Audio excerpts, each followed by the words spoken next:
Almost 5,000 years ago, humanity was brought to its knees by Erebos, a being known as the genesis of evil. To rid the world of this darkness, 4 great heroes united. In the end, all of them perished in battle, leaving only one man standing, Kyle, the last hero, who represented human's side. Thanks to his friends' sacrifices, Kyle defeated the incarnation of evil and saved humanity.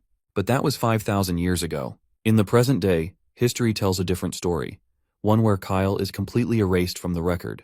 Everyone is taught that it was Lycinus's sacrifice that brought about the defeat of Erebos, the genesis of evil. This has gone unquestioned until now. The real twist comes when Kyle, reborn in this era, learns of the tale of Erebos' defeat, and realizes his name is nowhere to be found. We will follow the story of reborn Kyle, who, after discovering his absence from history, enrolls at Lumine Academy, the hero academy that houses the hero record, determined to reclaim his place in the world. Years have passed since the reincarnation of the hero Kyle, and now the scene is set at the Royal School of Dalan. Inside the classroom, the teacher stands before the students who reminds them of the current era they are going through, which is known as the Age of Heroes. It has been 5,000 years since the hero record first appeared in the world, and the lower world has undergone many changes in that time. For example, the Royal School of Dalan has been chosen to host this year's Lumine entrance examination. The teacher is filled with excitement, confident that among the students, some have the potential to become heroes. He believes that some will pass the entrance exam and one day have their names written in the hero record. Because of this, he urges everyone to pay attention during the lecture. However, not everyone shares the teacher's enthusiasm. One particular student, seated in the last row, appears completely uninterested and is instead catching some Z's. This student, of course, is Leo. The teacher is frustrated by his lack of attention. He reasons that if Leo isn't paying attention, it must mean he already knows the material and sees no need for instruction. To challenge him, the teacher asks him to explain the ritual from 5,000 years ago that one had to undergo to earn the title of a hero. Leo finally stands up from his seat and responds to the teacher's question in the most casual way possible. He simply states that if someone made a name for themselves, people would just start worshipping them on their own. By the way, Leo's full name is Leo Plav, a 15-year-old from the prestigious House of Plav. It goes without saying that the teacher is clearly disappointed by Leo's half-hearted answer. So, he turns to the class and asks if anyone else would like to volunteer a more detailed response. One of the brighter students eagerly raises their hand and offers an explanation. This student explains that in ancient times, there was no direct way to gain the gods' recognition. Instead, only holy rituals were used to choose who would be considered a hero. A prime example of such a ritual is the ritual of blood.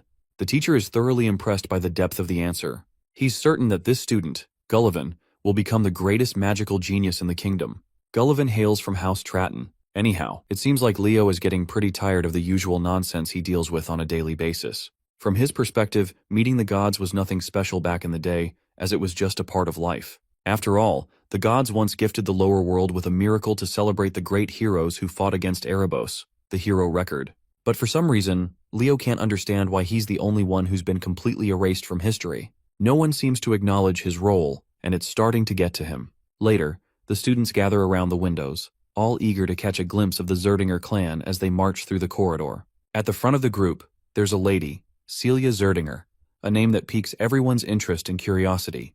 An announcement rings out, requesting all students to gather in the auditorium for a mandatory assembly, as the Zerdinger clan is visiting the school. As Leo begins to leave the classroom, Gullivan calls out to him. He asks if Leo plans to try and get noticed by the Zerdingers, but Leo, uninterested, simply shrugs it off. He has no desire to get involved in whatever spectacle this is. He just wants to go home. This nonchalance only fires up Gullivan. He can't believe how casually Leo is walking away from such an opportunity. In order to look just as cool as our boy, Gullivan explains that he himself does not care about Zerdingers either, but he's definitely going to check out Celia, especially since he considers her a fellow rival. Well, we can tell that this is just a lie, as he is definitely looking forward to being recognized by Zerdingers. Later, we find Leo in the dojo, visibly worn out after tirelessly swinging his practice stick. He eventually grabs his sword and heads for the exit. Just as he steps outside, he's ambushed by a woman who charges at him with the force of a runaway train. Leo, though startled, manages to block her strike with his blade. It's clear from their interaction that this isn't the first time these two have crossed swords. They have a shared history, one where such exchanges are far from uncommon. The lady is looking forward to sparring with him after so long, and declares that this match to be his final test before she grants him permission to attend Lumine Academy. As it turns out, this formidable woman is none other than his mother. In an instant, she lunges at him again, and their swords clash once again. While Leo is already struggling to keep up, His mother casually remarks that she hasn't even used a fraction of her full strength. Blow after blow, the spar continues, each strike more intense than the last. Eventually, however, Leo turns the tide. His sheer skill and mastery of swordsmanship allow him to overpower his mother, forcing her to surrender. The woman is left in awe of her son's talent and growth. She stands up and, in a softer tone, asks why he's so determined to attend Lumene Academy. Before the story moves forward, a little context about the academy is necessary. Lumene Academy, the Human Hero Academy, is one of the 4 prestigious institutions of the races that house the hero record. Among them, Leo strongly suspects Lumene Academy is the most likely place to uncover remnants of his past life as hero Kyle. With such a compelling reason, it's no surprise that Leo is unwavering in his determination to join the academy. Leo's mother then reminds him that the members of the Zerdinger clan are currently visiting Daylon, and they will be staying at the Plav mansion. Though she personally isn't thrilled about having them in their home, she has a request to make. She intends to speak with Zeiss, the vice-patriarch of the Zerdinger clan, hoping that he might be willing to teach Leo the Zerdinger aura technique. She believes that with the technique, Leo will become strong enough to be admitted to Lumene Academy next year. However, what she doesn't know is that her son is determined to be admitted this year. He has no patience to wait another whole year to achieve his goals. Sometime later, we find ourselves at the Plav mansion, where Celia Zerdinger is being escorted into the grounds. As soon as she steps out of the carriage, she can't help but wonder why her uncle chose to stay in a place like this when he could have easily rented an entire hotel for himself. As we know already, she is Celia Zerdinger, 15 years old, a sword princess hailing from the Zerdinger clan. Her primary focus is on the Lumene entrance exam, and she's skeptical about how a small family like the Plavs could possibly help her prepare for it. At that moment, Celia's uncle calls out to her. He is none other than Zeiss Zerdinger, the vice-patriarch of the Zerdinger clan. He teasingly asks if she isn't at least a little curious to meet Leo, the very boy who boldly declared he wasn't interested in the Zerdinger clan. Celia remains nonchalant and remarks that if Leo is just a hopeful knight who can't even use aura yet, then, in her opinion, he's probably not all that impressive. Zeiss, however, doesn't share her sentiment. On the contrary, he seems quite optimistic about Leo's potential.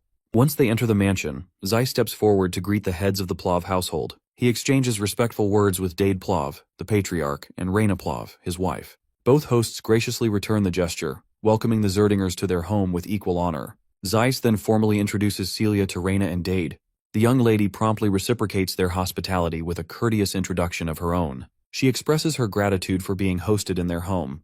Reyna steps forward and takes a moment to observe Celia. She notes that Celia closely resembles her father and uncle, both in appearance and behavior. Celia, in turn, takes note of Reyna's striking black hair and red eyes. It doesn't take long for her to realize that Reyna is part of the Zerdinger family, which also makes her Celia's aunt. Later, Zeiss and Reyna, who share the bond of being brother and sister, sit back and begin catching up. During their conversation, Zeiss mentions their recent visit to the Royal School of Dalan, where they had hoped to catch a glimpse of Leo. However, they were disappointed to find that he had already left the school as he was uninterested in meeting anyone. Reyna apologizes on behalf of her son, acknowledging that his behavior may have seemed disrespectful. Zeiss then curiously questions his sister about Leo, asking what kind of person he is. Reyna speaks highly of him, claiming that Leo is unbelievably talented.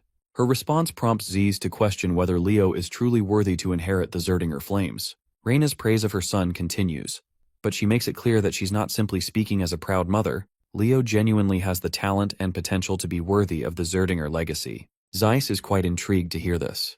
While he trusts her judgment, he feels compelled to test Leo himself before forming a final opinion. Later, we meet Leo, sitting quietly, trying to concentrate. After finishing his little ritual, he declares to himself that he has finally achieved a vessel capable of holding everything he needs. Leo reflects on why he hadn't yet learned aura until now. The truth lies in the unique nature of his body.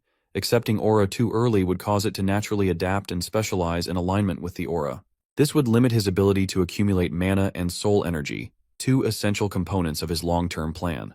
In his past life, he had witnessed the danger of uncontrolled power. If he had fully harnessed the abilities and essence of his fallen comrades, he wouldn't have left behind a seedling of disaster. To avoid repeating history, Leo is determined to achieve perfect control in this life. So, the first step in his journey is mastering aura, but he intends to do so on his own terms. Before he can delve further into his thoughts, a familiar voice calls out to him, pulling his attention away. As he turns over, he spots Celia Zerdinger. With a confident smirk, she comments on how he finally seems to have grasped the basics of training. While her words carry a hint of sarcasm, she goes on to offer him guidance in swordsmanship, if he's up for the challenge. Meanwhile, our boy has no idea who the hell she is, so she introduces herself as Celia Zerdinger, the world-class sword princess, if she has to be specific. With the introductions out of the way, Leo gets straight to the point. Although he's feeling quite honored that she thought about him, he has no intention of receiving any guidance from someone he considers less skilled than himself. Needless to say, the girl's annoyed to hear this because his remark comes off like he's trying to suggest that he's stronger than her. To which Leo clarifies that, in a deathmatch, she's probably stronger, since he can't use aura himself. However, sparring with only swordsmanship is a whole different game, and he's certain he can handle her like it's no big deal. Celia feels challenged by his statement, so she looks around and grabs one of the swords from the plethora available. She wants to prove that what he has is nothing more than misplaced confidence, and she plans to do that by defeating him in a duel. In her mind, even if Leo learns aura, there's no way he could possibly defeat her. She just wants to teach him a harsh lesson in reality. She further claims that if she wins during her week-long stay here, he will become her servant. Leo isn't fazed at all by the term she's thrown at him, and in response, he asks what if he wins. To make things fair, she throws back that if he wins, she'll become his servant instead. Now that the bet is set, Leo grabs a practice sword and dives right into the sparring session. He tries to strike her with his unexpectedly impressive speed, but she easily outmaneuvers him. However, she can't help but notice that his speed is actually quite concerningly good. However, Celia is sure that this won't be enough for him to win. As they both charge at each other again, Leo lands a brutally heavy strike, and the sheer strength behind it overwhelms her. She quickly steps back as the force becomes too much to handle, and when Leo's sword collides with the ground, it shatters instantly. But he doesn't stop there. He charges at her once more. The once arrogant lady is already starting to regret challenging Leo, and she's certain she can't possibly block the incoming strike. So she braces herself and takes the hit head-on. But, to everyone's surprise, she didn't take any damage, because she had used an aura armor in the last moments, even though this wasn't part of the spar, because this spar was purely meant to be about swordsmanship. This arrogant piece of work doesn't own up to the fact that she couldn't dodge his attack. Instead, she makes an excuse, claiming it was just a reflex. But Leo declares that he's already won, and it doesn't matter. Of course, this leaves her in disbelief, as she's not ready to hand him the victory that easily. Leo had expected this, so he throws off the magic weight bracelets he was wearing to hold off his physical strength. In the next hit, he literally shatters her barrier, leaving the girl completely boggled. Meanwhile, Leo shows her no mercy and gives her a taste of his full strength. Later in the courtyard, as Leo walks around, he stumbles across his mother, who promptly introduces him to his uncle Zeiss. Leo quickly bows his head to pay his respects, and Zeiss reciprocates, introducing himself as well. The two gentlemen then shake hands. His mother then asks if he's met Celia yet, to which Leo recalls how she had fainted after their battle due to fear. Before Leo can explain to her what happened, a knight approaches Zeiss with a report regarding the lady. Zeiss is fascinated to learn that Leo defeated Celia with a body that hasn't even learned aura yet. He personally expresses his admiration for Leo, saying it's nothing short of impressive. But Leo claims that she just underestimated him. Zeiss then questions what Celia lost in the bet, to which Leo happily responds that the loser was supposed to become the servant of the winner, so basically, Celia is his maid for the next week. As much as Zeiss dislikes this idea, he understands the importance of keeping one's word. Still, he makes it clear that Celia is from the Zerdinger house, so he can't possibly order her around to do maid's work. He hopes Leo will rescind the promise, and in exchange, he offers to personally reward our boy with something far more valuable. But Leo refuses the offer right away. He lets his uncle know that this was a wager between Celia and him, and as long as she retains the Zerdinger name, she needs to take responsibility. The uncle then questions him if he's also willing to let go of the opportunity to learn the Zerdinger's aura breathing method. Leo once again responds with a sassy jab. He believes that an aura breathing method given with the objective of preventing a niece from being humiliated holds no value in being learned. Since Zeiss has no other way around this predicament, he decides to get a little offensive. He questions the boy directly, reminding him that he just declared he would use the direct lineage of the Zerdingers as a servant, and that the Zerdinger aura breathing method is worthless.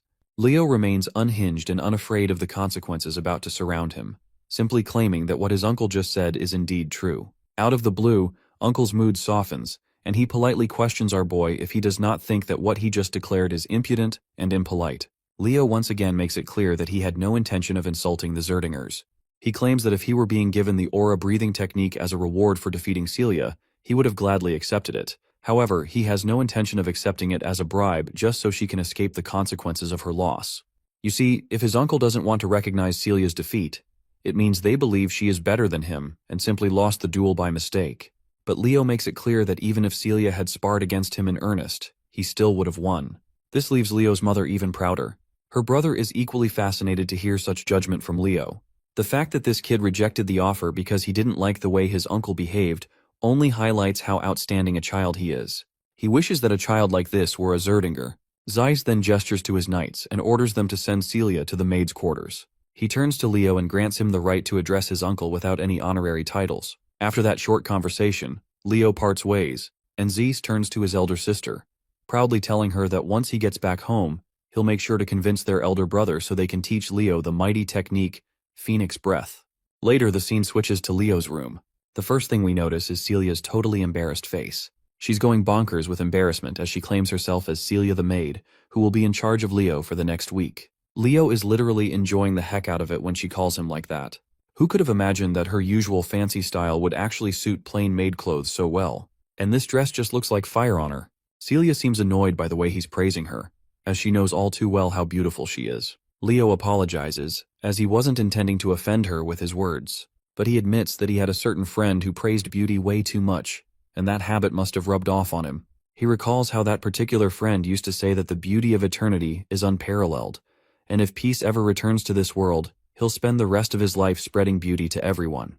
The friend he's talking about is none other than the dwarven master smith, Dweno. Suddenly, Celia's eyes take note of the book Leo is reading, and she curiously inquires about it. Leo explains that he used to read it a lot when he was younger. It's the book known as the Great Hero of the Beginning. Celia remembers how she used to read this book when she was literally 5 years old.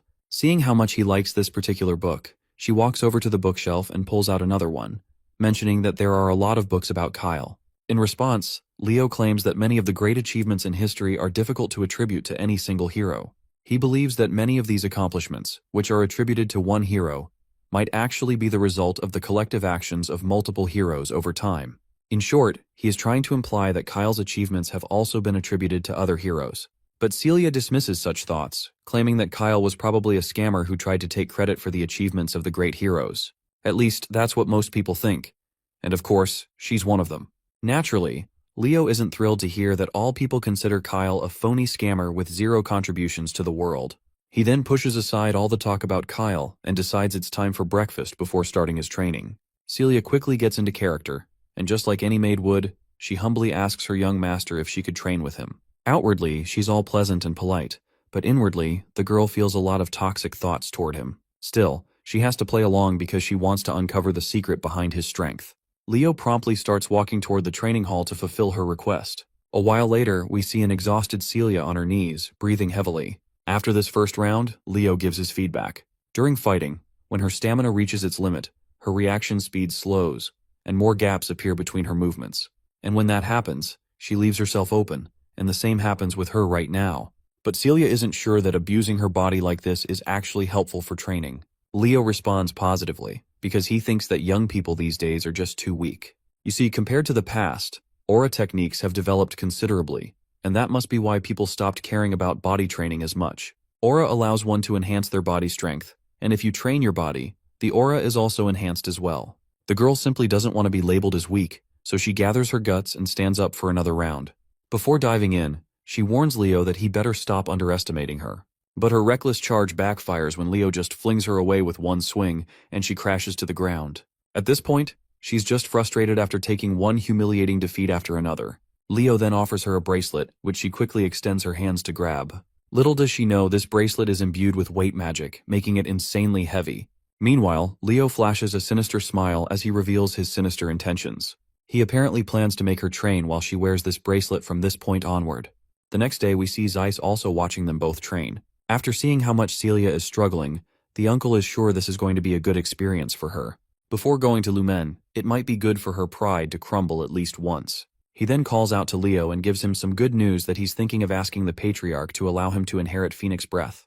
The mention of Phoenix Breath catches Leo off guard because, as far as he can recall, that's basically the Zerdinger family's origin for the aura technique. He's heard that only people who are recognized within the family can inherit it. Celia also raises her opinion that her father won't allow it that easily. But it looks like Zeiss has figured this much out already.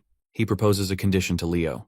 If he passes the Lumeni entrance examination, he'll be allowed to learn the technique. Of course, this remark doesn't sit well with Celia because, in her eyes, Leo is just a brat who can't even use aura. And since the Lumine entrance examination consists of actual fights, it's going to be very dangerous for him. Well, Leo doesn't shy away from claiming that he doesn't have any real fight experience. But we all know that's only the case if he doesn't take his previous life into account. Zeiss awaits for Leo's opinion, to which our boy quickly agrees, as long as his parents are okay with this decision. A week passes by and the day of the Lumine entrance examination finally arrives. When they see the prominent figure of Celia Zerdinger among the participating students, everyone is in awe. Meanwhile, Celia throws a jab at Leo, asking if he's feeling nervous. It looks like after spending so much time being a personal maid, Celia has lost herself in the character because she's still referring to Leo with the master title. As they stand there, Gullivan's unmistakable voice catches their attention. He's actually here to see Celia, but he's a little shocked when he notices that Leo is with her.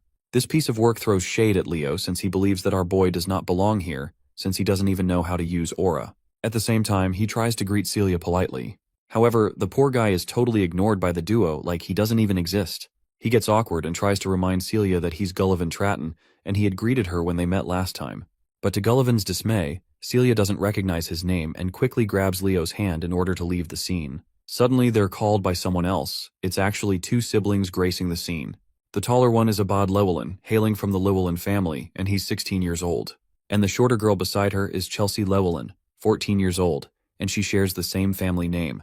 While Celia seems to recognize these two, Leo has no clue who they are. Celia explains that they're the Llewellyn siblings, hailing from the same heroic lineage of the Lordran Empire, the children of the Llewellyn family. Celia is particularly fired up because she's not thrilled to see these two. She warns Leo that the Llewellyn siblings will be partaking in the exam with them, so they absolutely can't lose to them. She definitely can't have the Zerdinger clan lose to the Llewellyn family. But this isn't really Leo's concern, after all, he's from the Plov family, not Zerdinger. Anyway, when the two greet Celia, she doesn't have any reason to decline their greetings and reciprocates the gesture. She also makes sure to introduce Leo from House Plov, a noble family within the kingdom of Dalad. Hearing that Leo doesn't have a fancy title attached to his name, Abad Llewellyn dismisses him as insignificant. The two siblings promptly twirl around and proceed to walk away, throwing out the warning that they'll surely be in the top spot. It goes without saying that Celia doesn't like the Llewellyn siblings' guts, and is looking forward to thoroughly crushing them in the upcoming trials. Suddenly, someone representing Lumine Academy steps onto the podium, immediately commanding the attention of everyone present. The man introduces himself as Albi Zeron, a professor at Lumine Academy.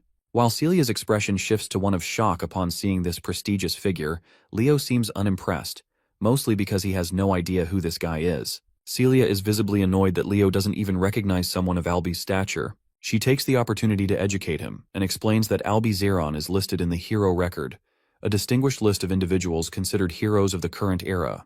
Leo takes a moment to observe the professor carefully, and notices something peculiar: immense mana concentrated in Albi's left eye. Professor Albi then proceeds to address the gathered students. He begins to explain the format of the entrance examination. According to Albi, the trials involve two main components: one-on-one combat and monster subjugation. Traditionally, participants would take turns completing these tasks.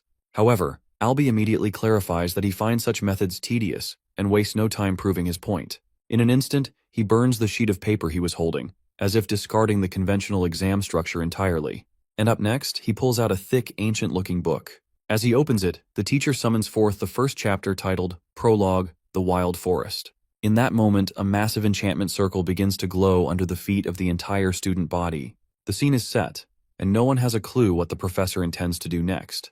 But one thing becomes crystal clear, which is that Albi Zeron despises inefficiency.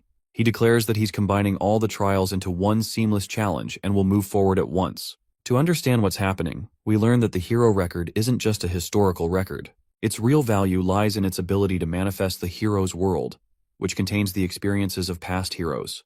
By accessing this world, one can inherit the power of a previous hero. Simply put, it's almost like a hero training system. All the students have been transported into this hero's world, known as the Wild Forest. The professor announces that their one and only objective is to survive. Whether they join forces or eliminate each other, they can do whatever it takes to stay alive. Those who want to quit can break the orb they're holding and return. That's all there is to it. After looking around for a few minutes, it doesn't take our boy long to recognize the place. It looks exactly as he remembers. You see, this used to be an elven forest before it was taken over by the witch queen, Silatna. Meanwhile, some students just want to go back, especially since they think that this place is nothing more than an illusion. But our boy doesn't share the same thoughts. As far as he can tell, while this world might have come from the examiner's memories, everything that is going to happen here will be real. The deadly hazards here could seriously kill someone if they're not careful enough. With the mention of danger, Leo notices someone's presence and is soon attacked by an arrow that literally shatters the ground beneath him upon impact. Thankfully, he's safe, but when he looks in the direction of the arrow's source, he sees it's the girl from the Llewellyn family, Chelsea. It looks like she has mistaken him for a member of the Zerdinger family, and because of that, she's determined to eliminate him. But Leo quickly makes it clear that he's a member of the Plav family. Chelsea, however, becomes more aggressive, thinking he's lying since she had seen him with Celia earlier. Without hesitation, she casts her magic windsickle. Leo seems impressed as he watches her chant a spell that didn't exist in his past life, but he also notices that the basics of this spell are not much different. Meanwhile, Chelsea is frustrated by how calm and composed he is while facing her. To shake him up, she unleashes her impressive ability at him, but Leo just effortlessly blocks it with a single swing of his sword, and the mana blade she sent at him simply falls away. This leaves Chelsea unsettled. From what she can tell, he didn't even use aura, so how has he blocked her attack so easily? Our boy just rubs salt in her bruised ego by casually claiming that her attack was too simple. He invites her to form an alliance as it will be beneficial for her. He reminds her that the one who survives the longest earns the most points, so as a sorceress, she should at least try to pass one test before getting eliminated. I don't even have to tell you what her response is. She quickly fires back and boasts that she is not your typical sorcerer, she's a battle mage. She's offended by his comment where he called her attack simple. Feeling the sting of his words, she channels all her power to crush him on the spot, just so she can prove she's not the weakling he thinks she is. But all of her attacks end up being pointless, as Leo isn't even standing in the direction where the blades are heading. What's worse is that she can't feel a trace of mana anywhere, so she can't even spot him where he is. But her eyes soon meet Leo, who's right in front of her with his fist balled up. We don't get to see if that punch lands on her terrified face or not, but one thing is clear. Her knees lose the strength to hold her up, which is a clear sign of victory for our boy. Leo, however, once again reminds her that the offer to join forces is still on the table if she changes her mind. Before we can hear her response, the scene cuts to the faculty of Lumine Academy, who are watching the show through a digital window. They're thrilled to see that the battle is finally heating up. Back to Chelsea. It looks like she's getting no mercy. Leo has tied her to a tree trunk, and the look on his face clearly shows he's not exactly having good intentions for this poor girl. He also makes sure to start a small bonfire since the night is settling in. The fire intensifies, and flames begin to crawl toward the damsel in distress tied to the log. Seeing the flames causes her to panic, but she could avoid this fate if she agrees to cooperate with Leo. But well, this lady is as stubborn as they come and refuses outright. She makes it clear she needs no one to ally with her except for her brother. She tries to use some wind magic, but her efforts prove futile because Leo has already placed a skill that restricts magic. Though inwardly, he reveals to us that he doesn't have enough mana to maintain this skill, so it won't last much longer. The lady finally relents, thinking she doesn't need magic to get herself out of this mess. But that's exactly why Leo is here. He's more than ready to keep a close watch to make sure she's not trying anything tricky. Without hesitation, he cranks up the intensity of the fire, and soon the flames begin to catch on her. Even her clothes start to burn. Well, that's the last straw. The girl finally concedes and agrees to form an alliance with him. But of course, a few words aren't enough to convince Leo. He tells her to swear on her family's name. The girl quickly fulfills his demand, swearing on the Llewellyn family name that she will cooperate. Finally, Leo releases the ropes that were holding her, but before she can fall into the scorching flames, he cradles her in his arms. The scene transitions back to the teachers, who are diligently watching the students perform. So far, Albie Zeron has not seen a student who can live up to his standards. To think that most of the students chose to compete and fight each other seems utterly foolish and ridiculous. The only ones showing real strength to the point where it's noticeable are Celia Zerdinger and Abad Llewellyn, who are working closely together. At least this gives him some reassurance that there is still hope for the students. Then, his attention shifts to Leo and Chelsea, who are also working together. His eyes are particularly fixated on Leo. Although the fire stunt he pulled on Chelsea was pretty immature, getting Chelsea Llewellyn to cooperate at least earns him a passing grade in Albie's eyes, especially since he doesn't possess the power or grace of Celia and Abad. However, it seems this is where the teacher is utterly wrong, because our boy took down Celia without even breaking a sweat. Regardless, Albie Zeron considers Leo an unexpected dark horse in this competition. After slashing down a few monsters in their path, both Leo and Chelsea decide to move forward. It seems that Chelsea has finally started to realize that forming an alliance with Leo wasn't such a terrible decision after all. She then asks him what aura he's using, as she hasn't detected any mana from it. To her surprise, Leo casually drops the bombshell that he doesn't even know how to use aura. Unsurprisingly, this shocks and surprises her. While they're going back and forth, a monster is lurking behind the bushes, keeping a close eye on them. But Chelsea quickly notices the presence of the monster and fires at it instantly. Not gonna lie, this attack was way too overpowered for such a feeble monster. Even Leo admits that she does indeed have impressive strength, but the way she uses it is completely wrong. Suddenly, Leo senses something strange and tells her to halt her movements. He's noticed something odd in the sand. When he crouches down, he notices dry ground and decayed dead bodies of people.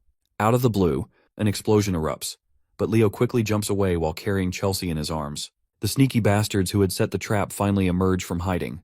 It turns out it's Gullivan and his partners. We all know that he's got beef with Leo, so it's no surprise he's here to specifically target him. He commands one of his companions to charge, and the poor fool obeys without hesitation. Unfortunately for him, he's greeted with a jaw-breaking blow from Leo, leaving him sprawled out on the ground. Leo stands tall, exuding total GigaChad energy, and calmly tells Chelsea to just watch his back. For a moment, Chelsea is startled, seeing how effortlessly he has saved her twice in a row. But she quickly gets up and positions herself behind him, ready to face the remaining goons. Meanwhile, Gullivan does what he does best, runs for his pathetic life. He abandons his crew, desperately trying to put as much distance between himself and Leo as possible. The only thought crossing through his mind is to find a partner fast. As fate would have it, Celia spots him from a distance. Instead of chasing him, she calmly walks into the direction he's running from. When they finally arrive at the scene, what they see is jaw-dropping. The area is littered with monster corpses and the bodies of students who had tried and failed to take them on. Naturally, Chelsea lights up at finally being reunited with her brother. Meanwhile, Celia throws shade at Leo, demanding to know what in the world he's doing with Chelsea. Leo proudly claims that it was his decision to form an alliance with her. Celia, however, finds it hard to believe. She would rather believe him if he had claimed to see a cockroach doing backflips than believe he managed to convince Chelsea the stubborn goat to form an alliance. To this, Leo casually and sinisterly claims that he simply convinced her. His wicked grin unsettles even Celia, who begins to wonder what exactly he might have done to convince her. Anyhow, our boy moves to help the students he just knocked out back to their feet. Seeing this, Abad questions why Leo is helping their opponents. Our boy quickly clears the air that there's no need to fight among themselves. Instead, sticking together to defeat the challenges of this world is a much better idea than fighting selfishly. Since Abad and the others seem clueless about what challenge he is talking about, Leo draws their attention to the nearby decayed corpses, hinting at a bigger issue. Seeing the corpses on the ground, one of the students comments that it looks like their moisture has been drained. Leo clarifies that this isn't the only odd thing here. He points out how this place, out of nowhere, seems completely devoid of any monster presence. It's as if the monsters are afraid of something, like a high-tier monster has appeared and scared off the others in the forest. As the pieces start falling into place, Abad finally understands what's going on. As far as his understanding goes, Hero Albi's first feat was defeating a high-tier monster. Just then, they all hear a massive roar in the distance, the sound of something close and ominous stirring deep in the forest. The roar fills the air with tension, a clear sign that the monster has finally decided to reveal itself. Meanwhile, Gullivan stumbles through the forest alone, holding a torch in his hand. He looks terrified, and despite being deep in trouble, his feeble mind is more focused on getting revenge from our boy than on survival. Suddenly, he notices a corpse at his feet, and there is also something behind this veil of darkness that causes him to trip and fall.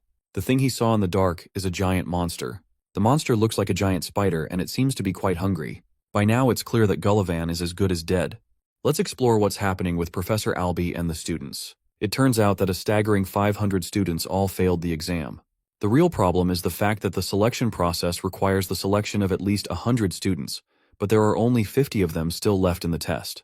Instead of forcing himself to pick, the professor believes that he's only going to select suitable candidates that meet his expectations. After all, the headmaster put him in charge knowing that he would pick the cream of the crop. Albi is a believer in discovering heroes in the time of great difficulty. He has gained an interest over Leo Plov, a dark horse with unexpected talent. The question is, will this dark horse be able to overcome the harsh exam? Going back to the scene of the students in the exam, they're fast on their feet and have trouble navigating because of the dark atmosphere. Celia illuminates her blade and claims that she's seen something up ahead. Her sword's red shimmer reveals the face of the terrifying spider who is currently devouring its prey. It strikes fear into their hearts as Abad rushes to use a mage spell to take down the threat. However, Leo is quick to stop him and advises Gullivan to break the crystal. Of course, Gullivan is out here becoming breakfast between the spider's teeth, so he can hardly move. He decides to smash the blue crystal, sending a wave of electricity inside the creature's mouth. With their preparations ready, Abad charges his Windfang spell and releases it upon the menacing creature. His attack manages to wound the monster, but fails to deal the killing blow. The four of them are horrified to comprehend the level of threat they're up against. This creepy crawly is the Spider Princess Tarantula, and she's not cute. One student foolishly lunges in with the hopes of a melee attack. He's humbled too soon with a single strike to his body, sending him crashing to the ground. Next up is Celia, who is arrogantly assuming that she'll end the fight with a single attack. Activating the Prominence spell, she releases a sharp yet destructive beam of red, piercing the creature's body and sending it waves of pain. However, the spider is as durable as a tank and quickly recovers, making Celia's approach useless as well. Abad uses this moment to talk her down, claiming that a mage and a knight's destructive power is incomparable. He releases a wind spell, Raphael, to slice the spider in an endless spiral. However, by the end of his attack, he's terrified to find the creature alive and well, staring him down. Sensing that her brother is in imminent danger, Chelsea casts her Windbreaker magic to help him out. Still, Abad suffers a cut from the spider's claw, though his sister's attack cushions the blow with her magic. She comes to check on him after he barely made it without losing an arm. They've tried everything against this monster, but its immensely fast regeneration proves them useless. Despair is setting in their hearts as the Queen Tarantula approaches to finish them. Leo comes in and explains that this creature is the daughter of Salatna. She was a deadly monster within Erebos' army, responsible for incinerating the elf forest. What's more, Leo reflects that the mana he detected in Professor Alby's left eye contains signs of the Fairy King's mana. The tarantula ruled over the cursed wild forest.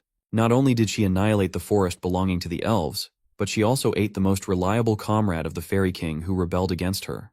At the time, Leo believed that Luna responsibly defeated Tarantula, but it turns out the reality is different. The tarantula survived thanks to devouring the Fairy King's assistant, who possessed the source of infinite life energy in the form of an invaluable artifact, none other than the Ring of Life. Abad is as stubborn as a log, and thinks that it's only right for him to take out the monster if it's a part of the exam. Both he and Celia decide to unleash consecutive strikes in the hopes of defeating the creature on their own. The tarantula endures their wrath, but Leo thinks it's all useless since the creature will just keep regenerating to no end. In fact, they'll be the ones to run out of mana first. In a last-ditch effort, Celia asks for his opinion on how they should handle the monster. Leo explains that it requires the teamwork of two, but his suggestion is immediately met with disagreement by Abad, who is selfishly hoping to overcome the monster on his own. The same goes for Celia too. With both of them acting like children, our boy comes and gives them a dear reality check, that if they don't work together to defeat the monster, they will all fail. His words finally get through. Abad amuses the possibility of them working together, and thinks that it will still consume some time to initiate a joint strike that kills the creature in one go. The thing is, since no one apart from them can stall the monster, it's going to be hard. Deciding to step up and contribute in their struggle, Leo expresses that he can buy some time for them. Celia thinks he's become a nutcase and reminds our boy that he can't even use aura yet. Leo confirms that he can hold out no longer than 5 minutes for them in his state. The magician Abad is afraid that their coordinated attack might still fail by then. However, Leo is absolutely certain that it will work and picks up a weapon from the ground.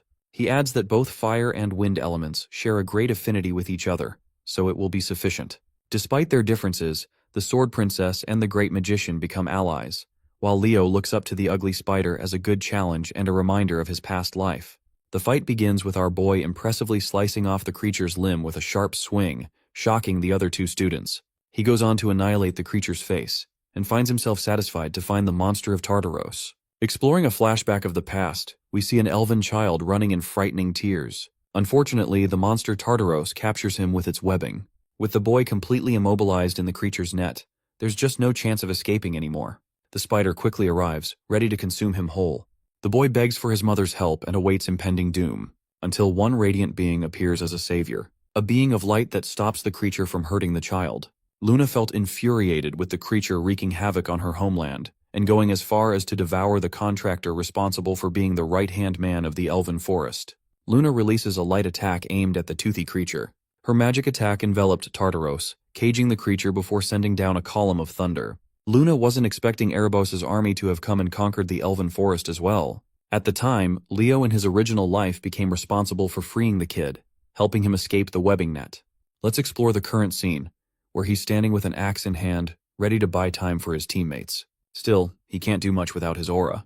Requesting Chelsea for help, Leo instructs her to use elemental magic, targeting him with her weapons. He evasively dodges a strike. Because of his immense speed, Chelsea is concerned that he might get caught up in the attack at this rate. However, Leo emphasizes that he's going to be just fine so long as she hurries up.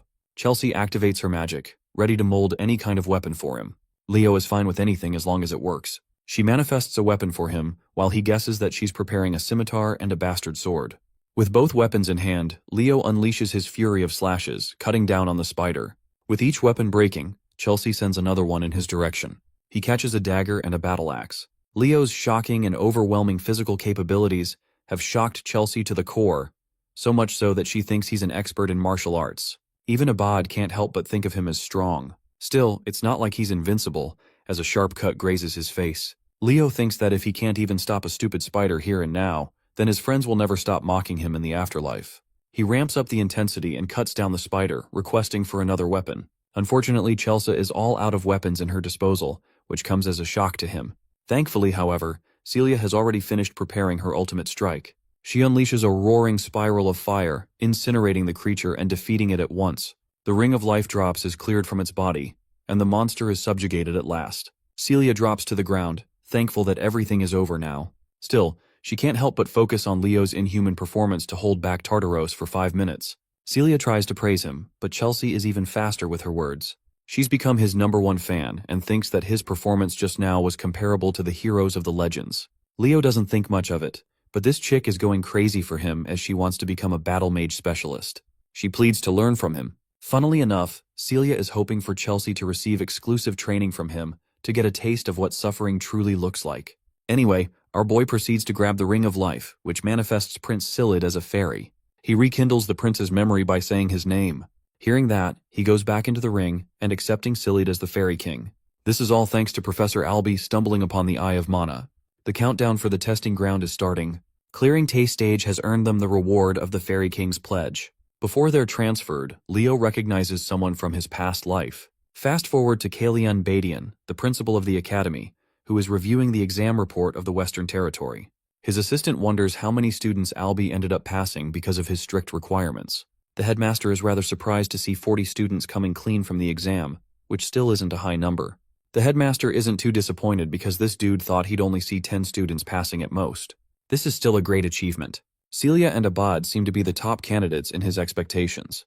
The headmaster heard that there was someone who was recommended as the representative for the year. It's shocking enough that Albie of all people recommended a student. They're almost certain it has to be either the Zerdinger or Llewellyn candidate. But as it turns out, this candidate is someone that no one's heard about before, a name that exceeds both Celia and Abad in performance.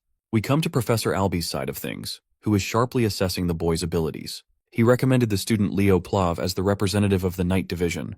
The headmaster expresses shock for the professor to speak highly of this brilliant student. He specifically described this candidate to boast the talent of a hero. Now that the examination is all done and settled with, our boy is enjoying a hot sauna all to himself, relishing in its warmth. The reward for clearing the exam is the Fairy King's pledge.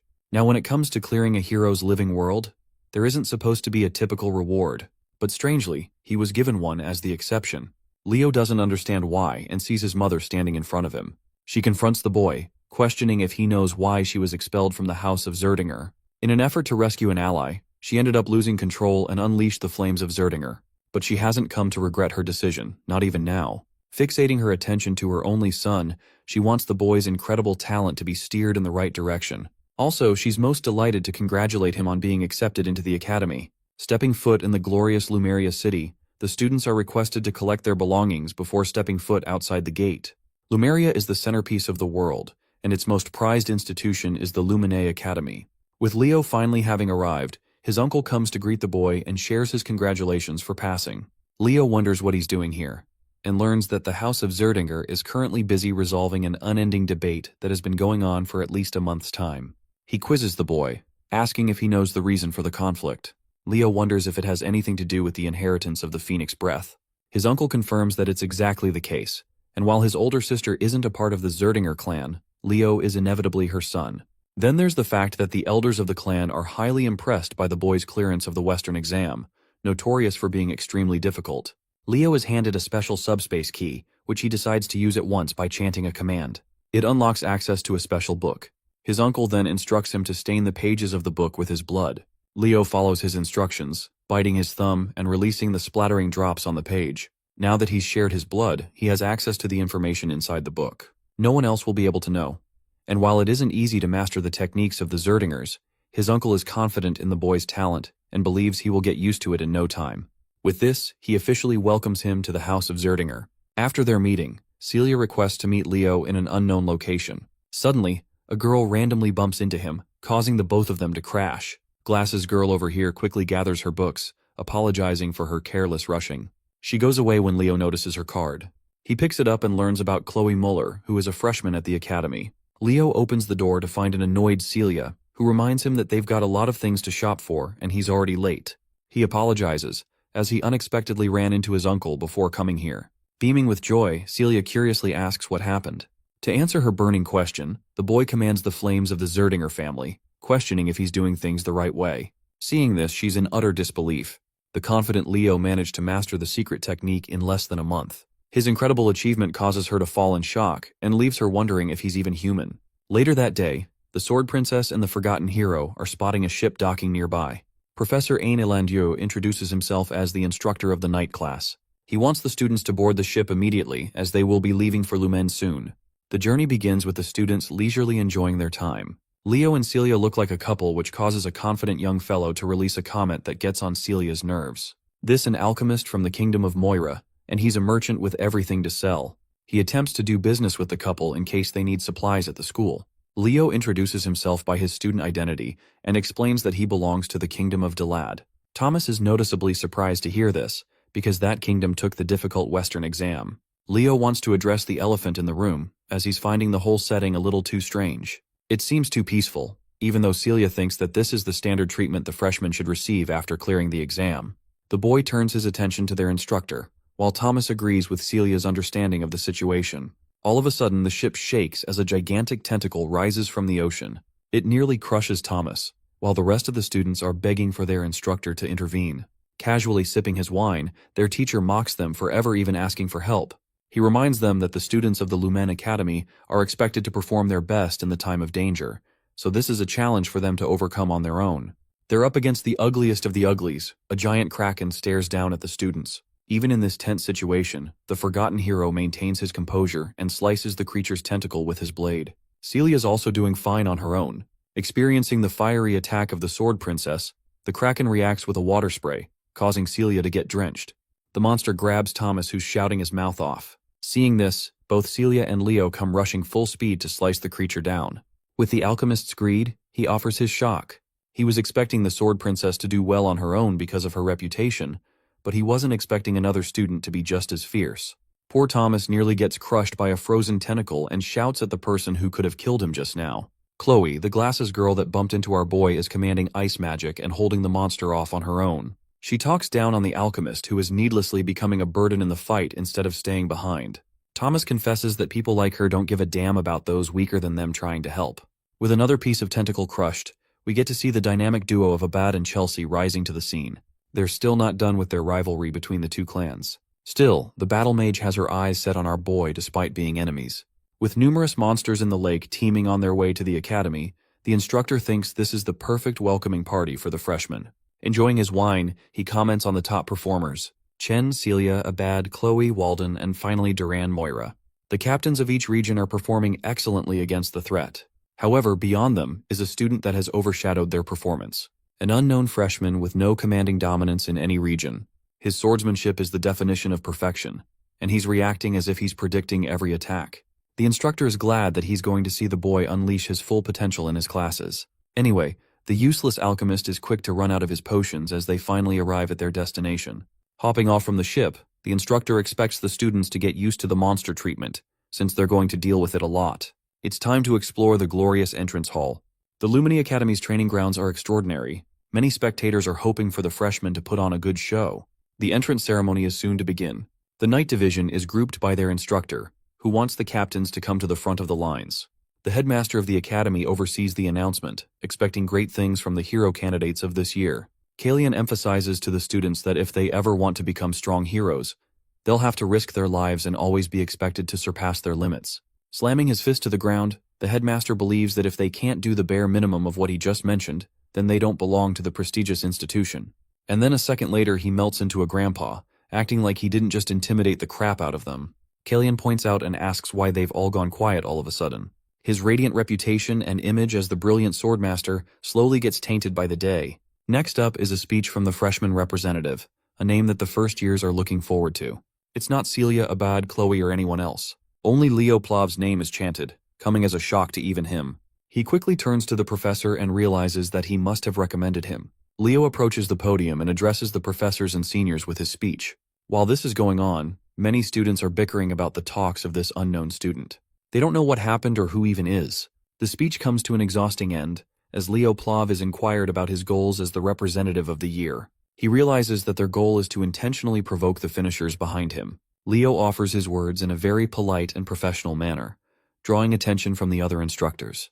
They think it's going to be a very reserved ceremony, until our boy goes crazy and openly declares that he's ready to accept any of them challenging him for the position. This hostile and bold announcement provokes the top rankers, but Leo doesn't really care about who it is he has to go up against. With the announcement settled, the students go to their dormitories. From tomorrow, exploratory classes will elapse for 1 week. This is a special grace period for the students to take any class which will later help them decide 3 subjects to major in. The students are promptly advised to rest up so they don't face a first-day late class. Leo's room is designated right next to Thomas, who is excited for his first class tomorrow. They exchange a goodnight greeting and Leo collapses on his bed. His mind is busy wondering what he's supposed to accomplish in the academy. Seizing his place in the best institution, he desperately hopes to find his long-lost hero record. The next day at the cafeteria, Thomas wants to share a seat with our boy who doesn't really care and approves the request. Leo receives an annoyed visitor, someone he isn't familiar with. This guy is Duran from the Central Region, and he's here to confirm if the challenge he stated in the announcement carries any weight. Leo understands that his speech was provocative in its fullest. After all, it invited a stranger to take him on in an aggressive manner. Duran thinks he's some hotshot of the Central Region, but Leo simply doesn't give a flying fuck and continues drinking his fruit juice. Pissed for being taken lightly, Duran lashes out by releasing a thunderous kick, sending the table flying. However, Leo's inhuman speed helps him rearrange the ingredients and reform his perfect cheeseburger. This man is the definition of class as he made a meal out of the occasion. Leo provokes him, stating that he just couldn't ignore free food to waste away like that. Duran, on the other hand, is in the mood to kill this guy with his every word. He thinks the freshman representative is much weaker than he is, which his ego can't stand. Intervening the fight, their instructor casually rests both his arms around the 2 students. He politely mentions their ranks as the representative as well as the captain of the region. The instructor is hoping they're prepared to receive due punishment for engaging in a fight on the first day. You can just see both their faces crying for help. Let's jump ahead and visit the first exploratory class of the night department. For some reason, Celia is concerned why Leo isn't around. He emerges at last, completely exhausted for breath. His condition invites Celia's attention, because she thinks he fought with someone. Leo decides not to say anything for the time being. Class is about to start. Ain introduces himself as the instructor of the first-year night classes. Thomas notices that Duran is on bad terms with Leo already, while their teacher Ain talks about the 3 main powers derived from mana. The first being magic energy, the second is soul energy, and finally we have aura. Of the 3, aura is deemed the most difficult to handle. Celia adds that it's because aura requires losing mana fluidity during the conversion process. Her answer is spot on, as magic and soul energy tend to use mana in its natural state. But aura, on the other hand, absorbs the mana and converts it to suit the body. He demonstrates what an aura looks like and wonders if any of them knows how to use the processed aura from their bodies. Collecting her thoughts, Celia fails to come up with a reasonable answer. The freshman representative breaks his silence and explains that utilizing an aura's power requires the burning of mana. He's reached the right conclusion as pointed out by the instructor, which then makes him ask about the most crucial aspect of the process of burning mana. Leo quickly responds, stating that it is stamina. Impressed by the boy's understanding of aura, Ain asks if he's ever studied the concept before. Turns out he hasn't, which is yet again another impressive feat. A person who hasn't even studied aura somehow extensively managed to grasp its true essence. Deciding to put an end to the theoretical explanation, Ain thinks it's about time they do a little exercise. Using his aura, he casts a wave-like platform called the Aura Step. This fundamentally relies on concentrating one's aura power into their legs. Ain descends to the ground and excitedly mentions that the applications of aura are practically endless. Some of the other students experiment and spar with each other, while Celia teases our boy. She's ready to teach him how Aura Step works, so long as he calls her sister. Leo doesn't feel the critical need for her help, as he's fine with knowing the principles of aura. Noticing Duran on the side, the instructor thinks it's a good time to address the commotion scene in the cafeteria. Some students like Chelsea don't know what happened, and Thomas strokes her curiosity even more with his commentary. Both Leo and Duran are called to the front by the instructor. First, Ain confronts Duran and asks what ticked him off so much. After hearing Duran's dismissive reply, the instructor decides to offer the perfect suggestion. He wants the Central Region captain to square off against the freshman representative in a running competition, all to decide the student fit to lead the class. Ain outlines that both students are openly allowed to use their aura without any restrictions stopping them, which seems like the perfect advantage to Duran. The day of the competition is here. Thomas, being the expert businessman, is busy hosting a betting system. The first contestant is the genius of the House of Moira and the master of the lightning aura, Duran. Facing him is the dark horse without a special background. A man who leaped ahead even the captains of the regions and became the freshman representative, Leo Plav. The students are expecting great things from the freshman representative. After all, they're extremely underwhelmed to find that he can't even use a simple move like Aura Step. They all think his position is unwarranted, and someone like the captain of the Central Region is more fitting for the role of a representative. Realizing that it's the perfect moment to start, Ain lays out the rules. The first to hit the finish line will win, and their opponent will have to accept the results of the outcome without fail. The race is about to begin. Even Celia thinks this competition is a stretch for Leo to win. Duran specializes in speed, not to mention his blazing fast lightning aura. Even against those odds, Celia is hoping for Leo to subvert everyone's expectations by pulling the impossible. As soon as the professor yelled go, the racers blasted off. Duran Moira cloaked himself with a lightning aura, confident that his speed would leave Leo in the dust. With impeccable running form, our boy was unfazed by the weak trash talk near the starting line. As the crowd expected, it looks like the cool representative of the Central Region is going to make quick work of the track. On the other hand, the freshman representative is lagging behind. Leo started infusing a bit of aura into his feet to kick it up a notch. The audience quickly labeled him a bastard who scammed his way into getting the representative role. In the midst of the crowd, which unanimously opposed him, a lone flower is cheering on Leo. Chelsea Llewellyn's passionate shout of support stood out. Focused on crushing the opposition, Duran continuously lived up to his family's signature attribute. He really is lightning fast. Seeing him cross the halfway point in such an inhumanly short amount of time got Carr worrying about his buddy. It seems like Leo will be on the losing end if he doesn't step it up. So, the young man looked around the track. Much to everyone's surprise, he did not push to go faster but decelerated instead. Once his momentum was dead, Leo started running out of the track and into the walls. While it's true that Celia Zerdinger believes in him, there's just no logical explanation for his actions. He looks like an idiot. As everyone watching was puzzled, confused, and lost, Leo was focused on increasing the aura density in his feet. With multiple successive inhuman jumps, he fully went off track into the grass and finally leaped up into the stands. He turned around and watched nonchalantly as Duran stretched his lead with consistent speed. Leo's aura density reached its peak, the fiery force in his feet cracking the stands he was standing on. With one powerful leap, he launched himself back into the track with immense momentum. It was so staggeringly impactful that the jump left a small explosion in his wake, distracting Duran for a moment. From that explosion, Leo came lifting off like a red meteor blazing through the rest of the track. The cheeky devil even taunted his opponent as he flew past Duran, calling the arrogant brat a slowpoke.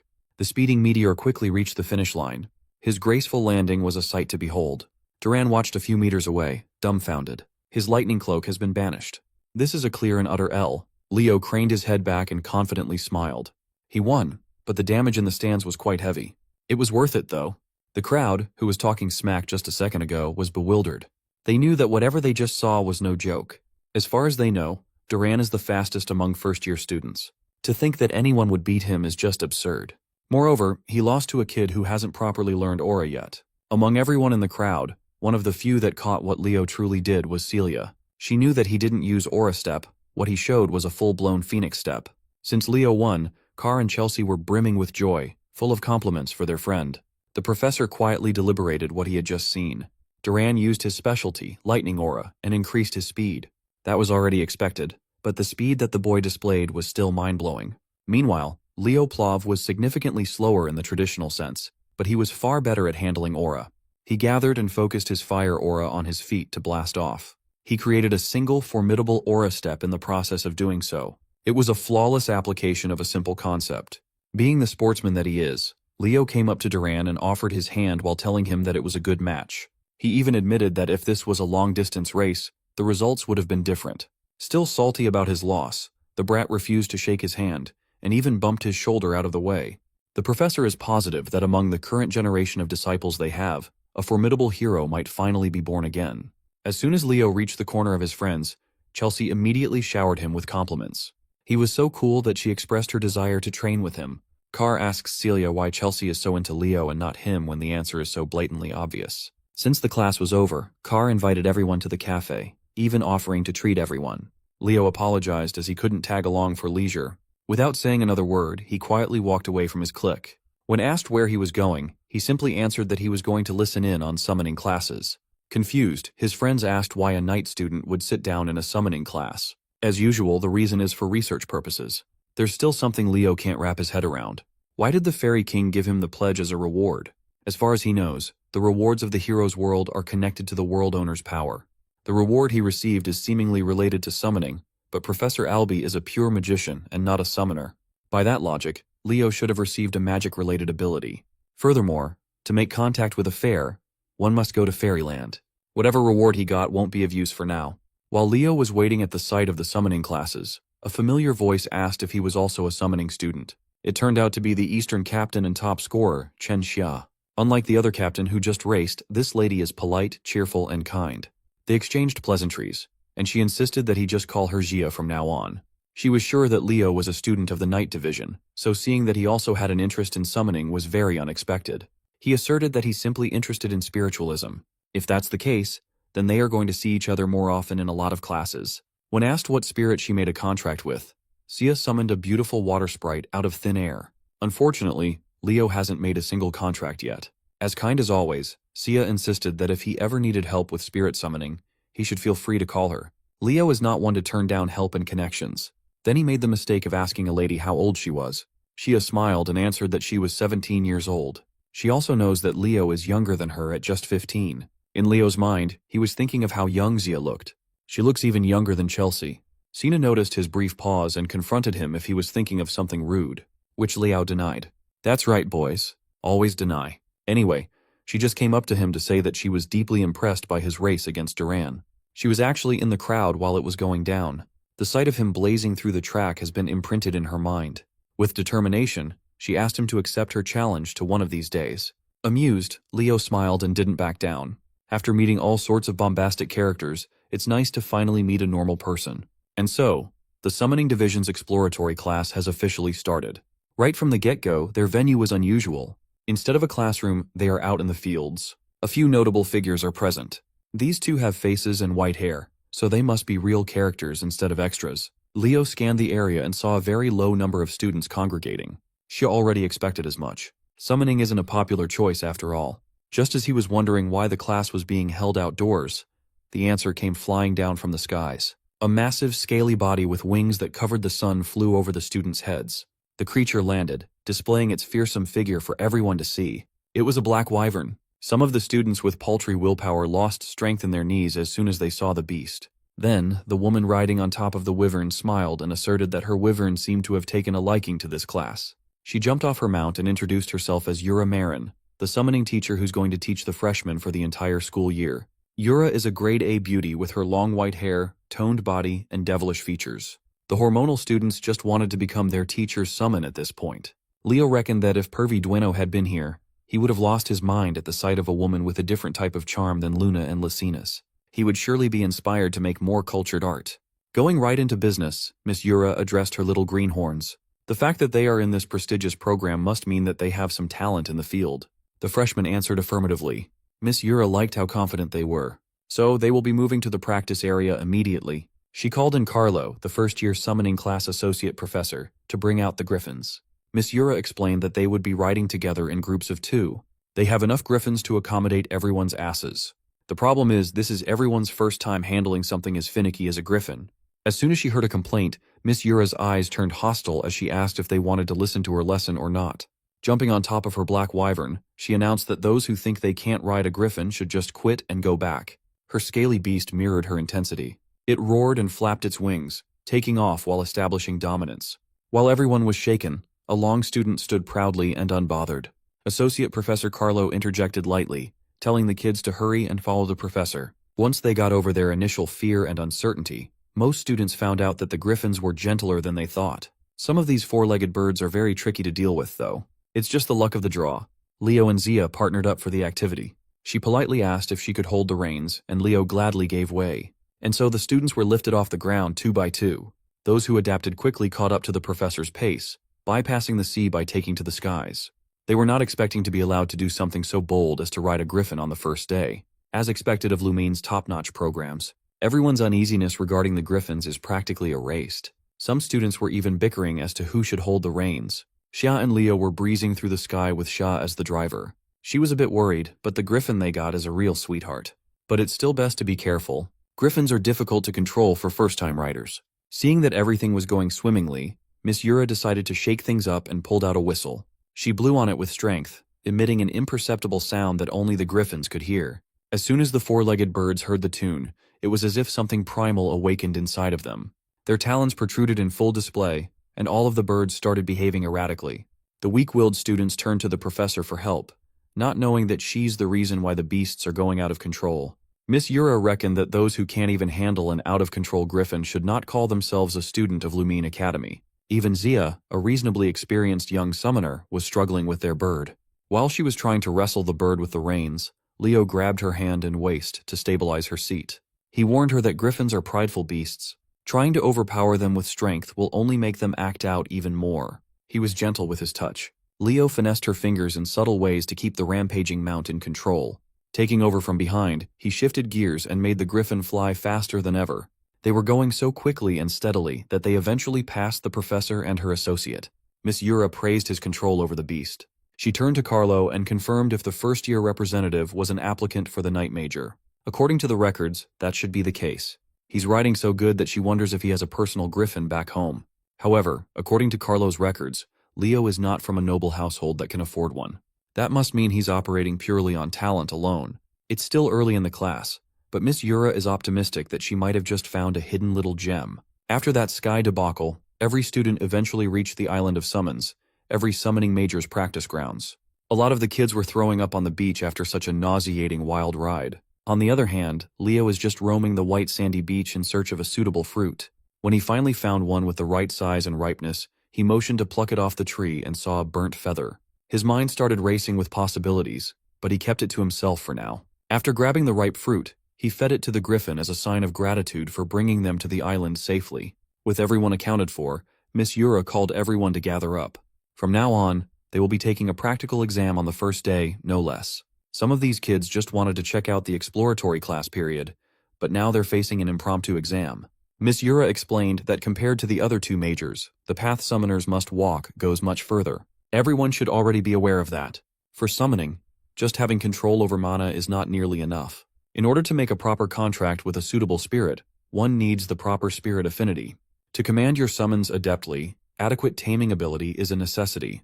The path is hard and complicated.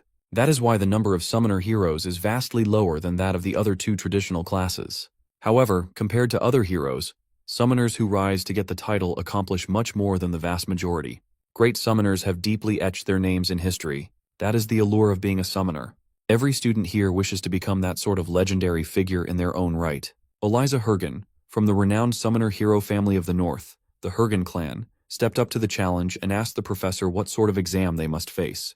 Miss Yura explained that, as the name suggests, the island of summons is full of beasts and spirits. Since a summon is considered a form of weapon for summoners, the exam will test every student's taming ability. With that in mind, the contents of the test are simple. They just have to tame a summon in the forest and bring it back to the beach. After taming and making a contract, they are free to keep the summons. The students erupted in celebration. It's not every day that they get an opportunity to tame their own beast. While everyone else is rabidly running into the woods, excited to find their new pets, Leo just calmly walks into the forest. Surprisingly, Eliza followed him from the entrance. The rumors of his victory over Duran have quickly spread. Seeing him in the summoner class, she can't help but say hi. The other prominent students in the class took note of this interaction. Leo waved Eliza off and nonchalantly insisted that he was just doing the best he could. Seeing him dismiss her like she's some random commoner infuriated Eliza. Observing her students from afar, Miss Yura can already see the key members of her freshman class. A few minutes later, quite a few students had already started the process of taming their chosen beasts. None of them caught Leo's attention, though. Some of the students noticed that the freshman representative was going a bit too deep into the forest. Some were praying for his downfall, thinking that he'd fail to tame a summon, receive a 0, and run back to being a barbaric knight major. Unbothered by all the hubbub, Leo followed the trail as deep as he could. His guiding light is the feather he saw from the orange tree earlier. A few minutes ago, its tip was burnt badly, but now it's back to pristine condition. He found a clearing in the middle of the woods, and after making sure that he wouldn't be interrupted, he summoned the Zerdinger fire inside him and scorched the feather into ashes. Feeling an oppressively burning sensation coming from behind, his suspicions were confirmed. Back in Leo's hometown, life had slowed down now that the kid had flown off the nest. Reina is cooking some Ghibli movie quality food outdoors. Even so, she's still worried about her little boy. It's technically his first day of school, so there should be no need to get so worried and riled up, right? If Reina could see what her boy was getting into, then she would know that getting worried was not unreasonable. She tried to assure herself that Leo would be fine. He's a strong boy. Meanwhile, that boy is being cooked by the most intense heat one can imagine. He's being surrounded by the fire from one of the 3 great summons, the legendary Phoenix. With a voice that commanded flames, the Phoenix was confused to see a mere child using the flame of Zerdinger. The legendary beast only showed up when smelling Reina's flame. Hearing his mother's name, Leo asked the Phoenix how he knew his mom. It seems like the Phoenix showed up just in time then. The legendary beast is surprisingly acquainted with Leo's mom. It asserted that it owed Reina a great debt. This is Farina, one of the 3 mystical summons, the elusive Phoenix. She properly introduced herself, giving Leo the respect worthy of Reina's blood. Leo Plov returned the respectful introduction with one of his own, and asked Farina to elaborate on her relationship with his mom. The Phoenix confessed that Leo's mom saved the life of Farina's summoner, Ellen Lunda. Hearing the name made him jump in fright. Ellen Lunda is a proper hero. The incident happened while Ellen was clearing a dungeon in Siren. She had lost all her comrades and was in danger of losing her own life at that time. Then, Reina Zerdinger came in scorching hot to save her. She was a dignified knight, but in the process of saving the hero, Reina lost her blazing aura. If it hadn't been for that event, Reina would have surely reached the coveted seat of the heroes. It's Leo's first time hearing the whole story, but his mother always said that she did not once regret what she did that fateful day. Farina laughed, knowing that Reina really was that kind of knight. Changing the subject, Leo asked why a legendary phoenix would be in Lumen. Unfortunately, she can't tell her the reason. Farina was also confused as to why a little knight would be on the island of summons. When he professed that he was also taking summoning lessons, Farina was prompted to take a closer look at the boy. After seeing such a rich aura inside of him, almost as though he's not a child, Farina roared in laughter, deeming their meeting as fate. She can finally repay the debt that she owes his mother. Farina urged Leo to reach his hand out and hold her flame. The fire danced around his palm and eventually took the shape of an egg. Inside was the child of a phoenix. Farina hopes that one day, when he becomes a great summoner, Leo will make a contract with her child. It's unfortunate that the summoner was arranged to receive the egg, but Farina prefers Leo. When the young man asked if it would be possible to hatch and tame it now, the phoenix almost dropped to the ground in surprise. Before she could stop him from trying to initiate the process, a fiery light had already appeared around the boy's body. Farina tried to warn him that it was far too early to do this. If things go wrong, he might even lose his life. With unshakable concentration, Leo reached the point of no return. Farina was forced to accept that his willingness to challenge the impossible without even flinching is a trait he got from his mother. All she can do is bid him luck. In the process of hatching the egg, it was as though it was only him and the fire inside it existed in the world. Leo reached his hand out, enamored by the beautiful blaze. As soon as his palm touched the little fire, it grew into an unstoppable wild flare. Leo panicked and pulled his hand away. The heat is starting to make it impossible to breathe. This is the caliber of Phoenix Flame. This trial must be a way for him to experience what the mythical beast goes through. As a result of burning their bodies to emit powerful flames, a phoenix must endure unbearable pain every day.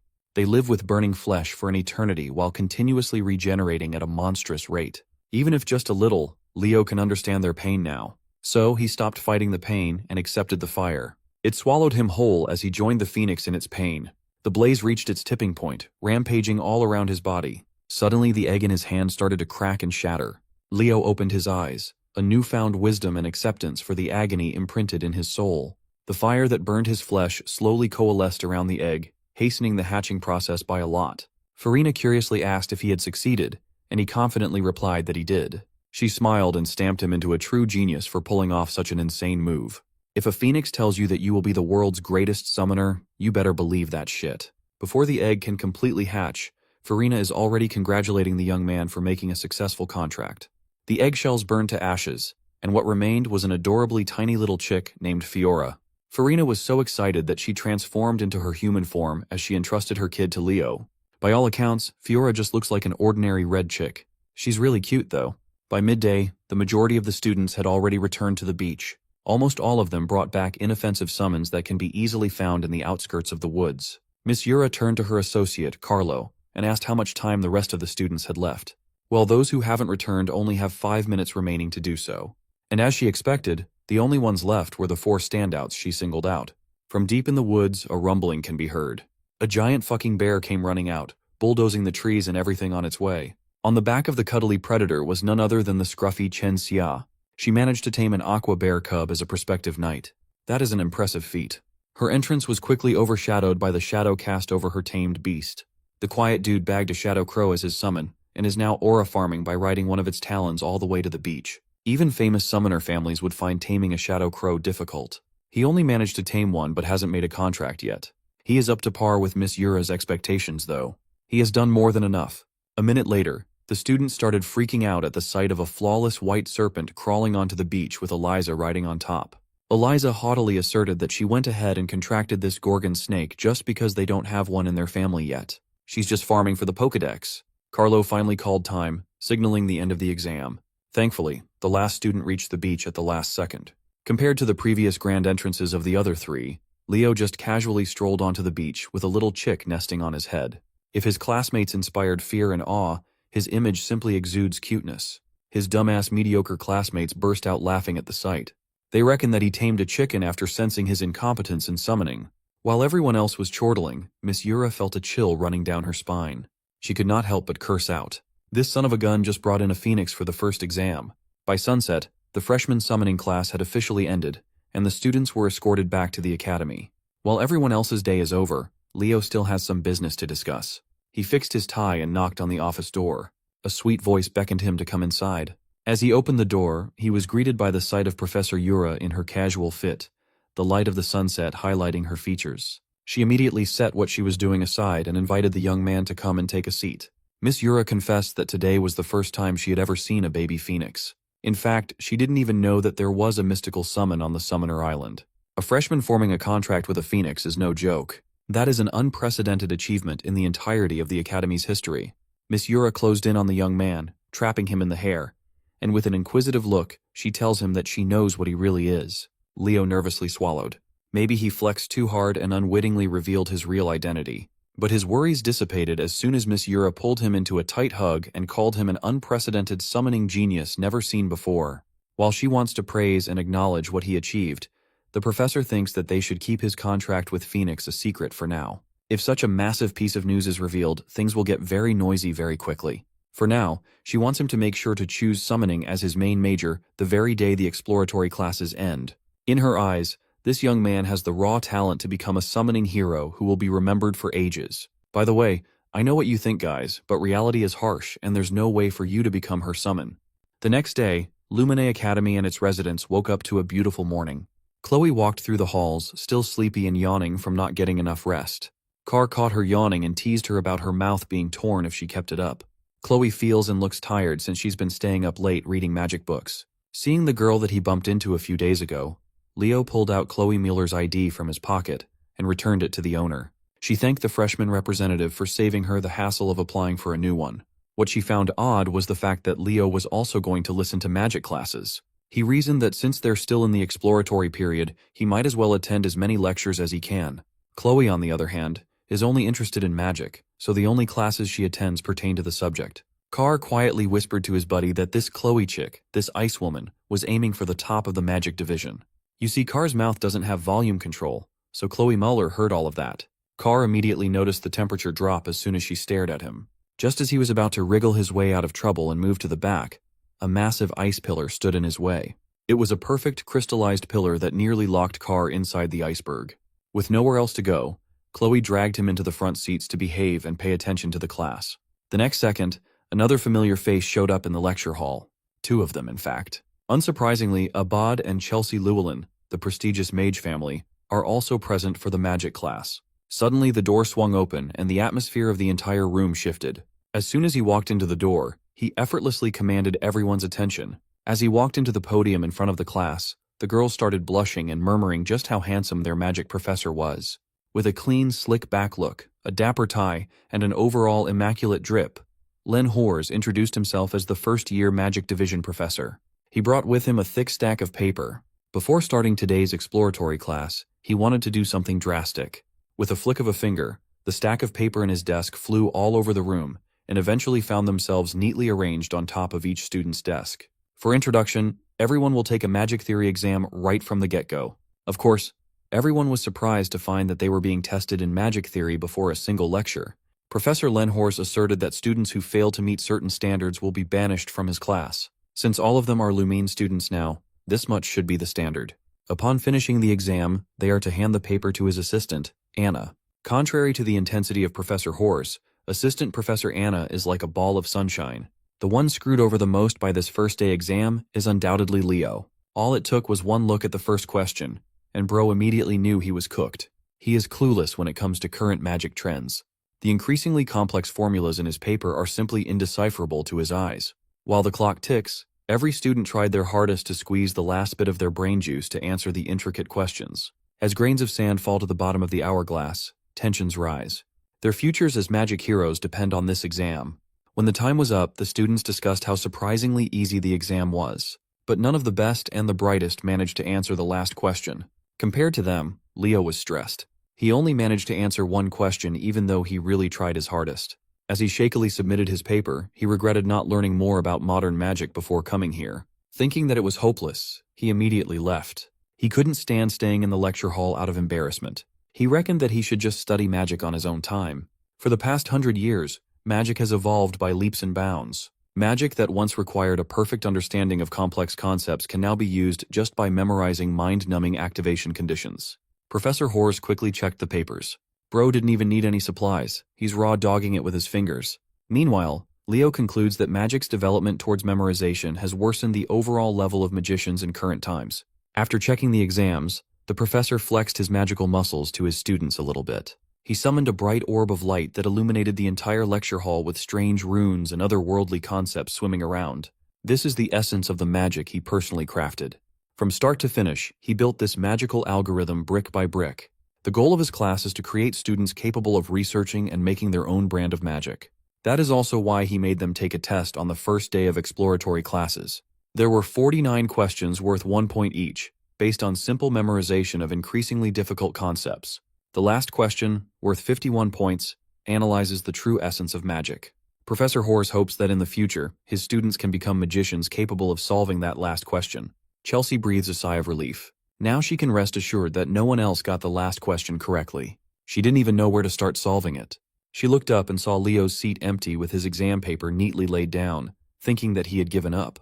That bummed her out. It would have been nice to attend magic classes with him. After the professor's impassioned speech, his assistant came up to him and whispered something with urgency. Anna quietly told him that there was a student who solved the 50th question correctly, shocking the stern professor. The stoic and firm Len Hors vanished. He heartily laughed in front of the class upon hearing such good news. He asked his class who among them just made history as the first student to figure out the 50th question in one take and get a perfect score.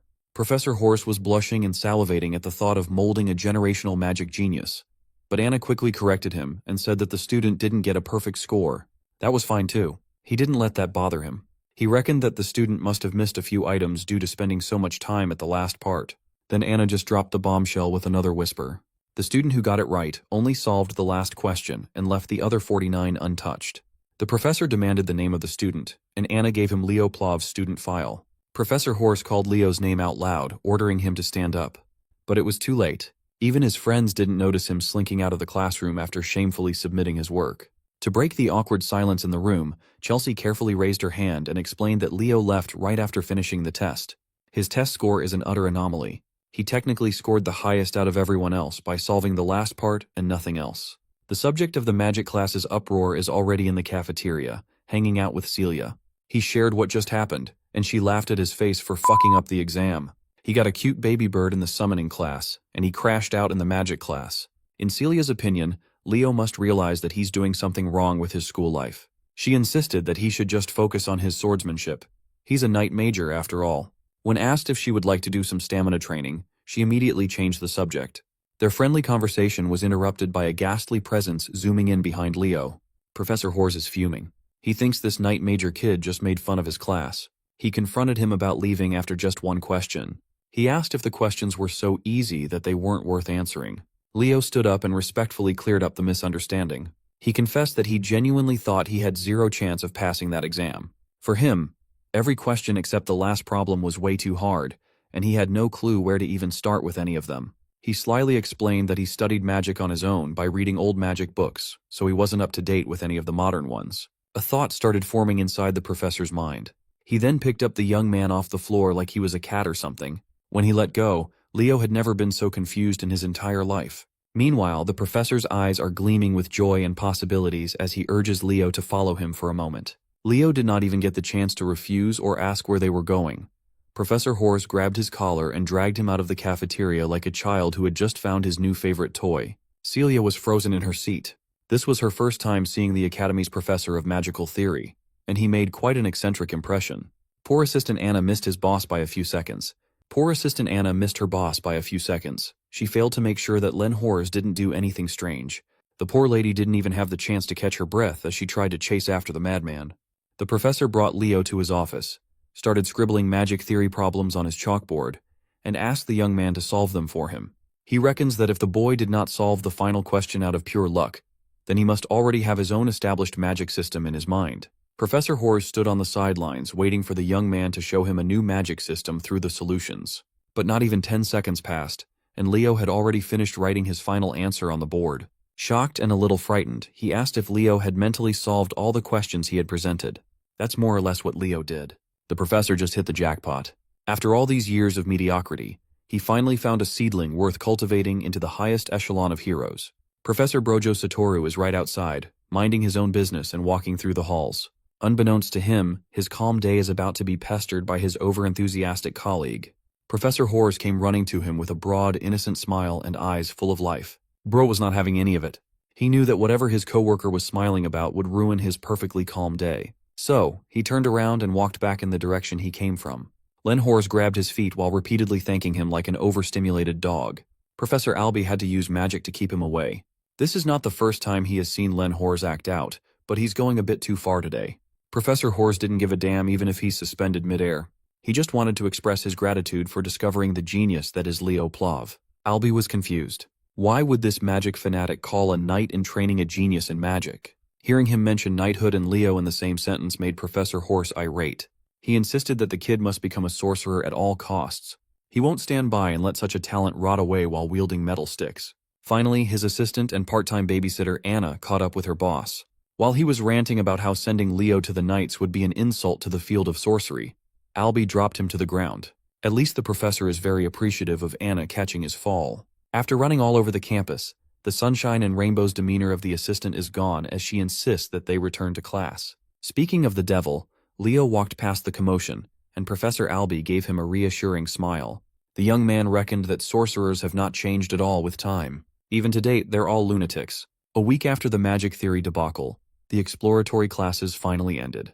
Leo is just chilling on the roof, reading his book away from any drama and over-the-top commotions. As usual, he is researching his own legacy. Today, Kyle, the supposed hero of the beginning, is widely known as a fraud. Seeing how the world moved without him and the change of perception is still weighing on his mind. While he was quietly contemplating the passage of time on the rooftop, the first-year professors were running around the campus halls.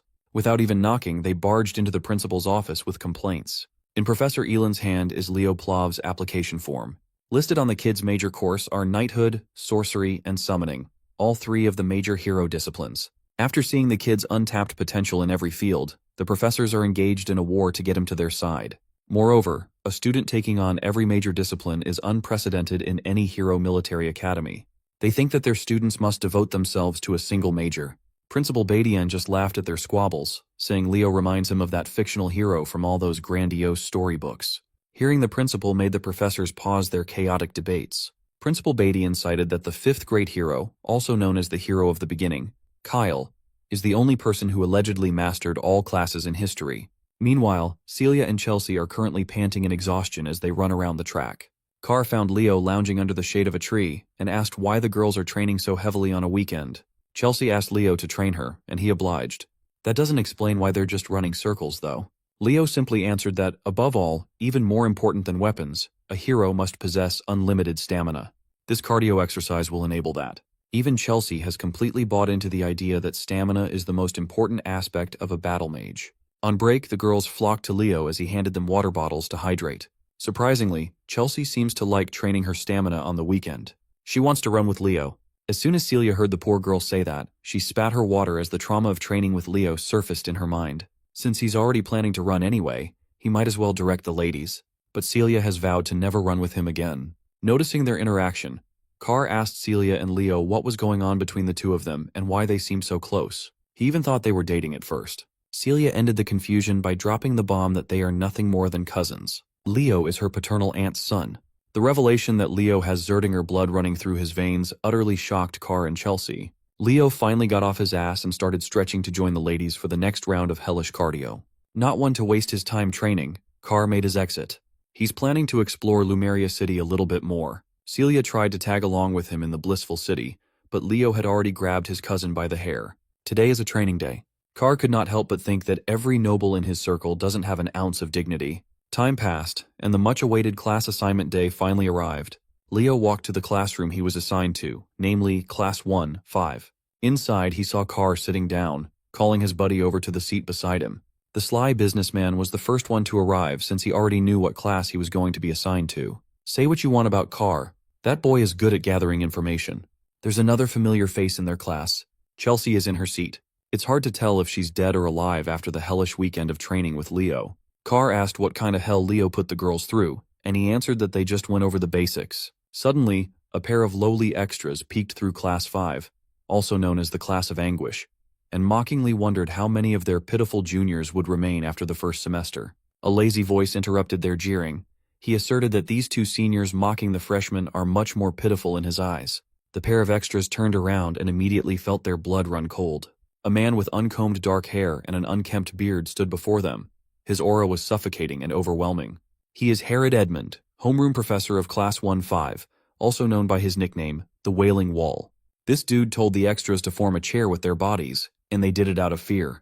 He sat on his human chair and addressed his students as worthless dregs. Class 1-5 is the class for failure, which scored the lowest among the incoming students. Professor Edmund is pretty sure that the kids have already heard rumors about him. He asked his class if anyone knew why he chose to assign himself as the advisor of this cursed class. Carr carefully raised his hand and answered that the Wailing Wall must have stepped in to help everyone improve their grades. The professor already knew Carr Thomas by his full name. His answer is fitting for someone ranked dead last in the academy. Professor Edmund changed the question and asked if anyone in this inferior class understood the duty of a Lumine Academy student. Chelsea bravely raised her hand and answered that it's their duty to capture the hero's world through practice missions. That is the correct answer. But all the professor can see are the faces of kids who would die a few minutes after entering the hero's world. So, wouldn't it be better if he just expelled the pathetic bugs who would only hold their comrades back? This is precisely the reason why he took over Class 5. That is also the reason why he is widely known as the Wailing Wall. While he was scaring the shit out of his students, Leo stood out as the only one unfazed. The professor quietly assessed that this kid would probably be fine if dropped into a hero's world right now. He then ordered everyone to change their attire to exercise clothes and head to the drilling grounds afterward. It's the first day of classes, so it's time for some combat studies class. Class 5 followed his directions and quickly assembled on the track. While his students were exposed to the harsh sunlight, the professor set up a huge umbrella, a lawn chair, and even some tasty drinks to relax on the sidelines. It's time to fix the rotten mindsets these kids have developed since joining the prestigious academy. He asked another question. He questioned what would save them in the real world, where life is so fragile when push comes to shove. Nella Carvin, a timid knight major with a rare healing attribute aura, meekly answered that she would be saved by her fellow comrades by her side. That's the wrong answer. Professor Edmund asserted that their only saving grace is their own ability. Only when they hone their skills in the face of danger can they even begin to lend help to their comrades. As a follow-up question, he asked if anyone here is confident in their ability to protect their comrades. A jolly, fiery, and poised voice sounded out from the crowd, asserting that she was confident in her capabilities. To explore that answer, the professor asked the girl to create a fireball so they can see if she's an adequate magical knight. The girl in question is the spunky and upbeat Eliana Layden, a dual-class magical knight. After displaying her fireball, the professor wasn't convinced that she had what it takes. He even insulted its size and intensity, telling her that it's not enough to even kill an ant. Challenged by the professor's comments, Eliana injected even more mana into her spell, creating 2 fireballs while warping her surroundings into a pool of flame. Not only did she increase the number of fireballs, but she also doubled both of its sizes. Professor Edmund sarcastically called her spell impressive while sipping his juice box. He summoned a little orb of wind and asked Eliana to try hitting the little fella with such an amazing fireball. That orb of wind eventually turned into a wind spirit and swiftly flew in the air with its own will. It flew close to Eliana and mockingly laughed at her fire while touching her nose. The easily excitable young lady was naturally pissed. She started dishing out fireballs left and right, desperate to clip the annoying wind spirit. After wasting her mana with attacks that can't even make contact, the professor interjected, "What's even the point of increasing the number and size of an attack if you can't even hit the enemy?" This exercise is to make his students feel the thing that they lack most, the ability to use their skills effectively in practice. They must hone their skills and push past their limits. That's the hero's way. The Wailing Wall smiled and announced that the class would not be dismissed until one of them caught his wind spirit, Sylph. Leo is just listening quietly. The professor's words may be harsh, but he can confirm that all of it is true. Maybe he should try this class a little and try catching the Sylph. While his entire class is running around the track, Professor Edmund's eyes are fixated on Leo Plov.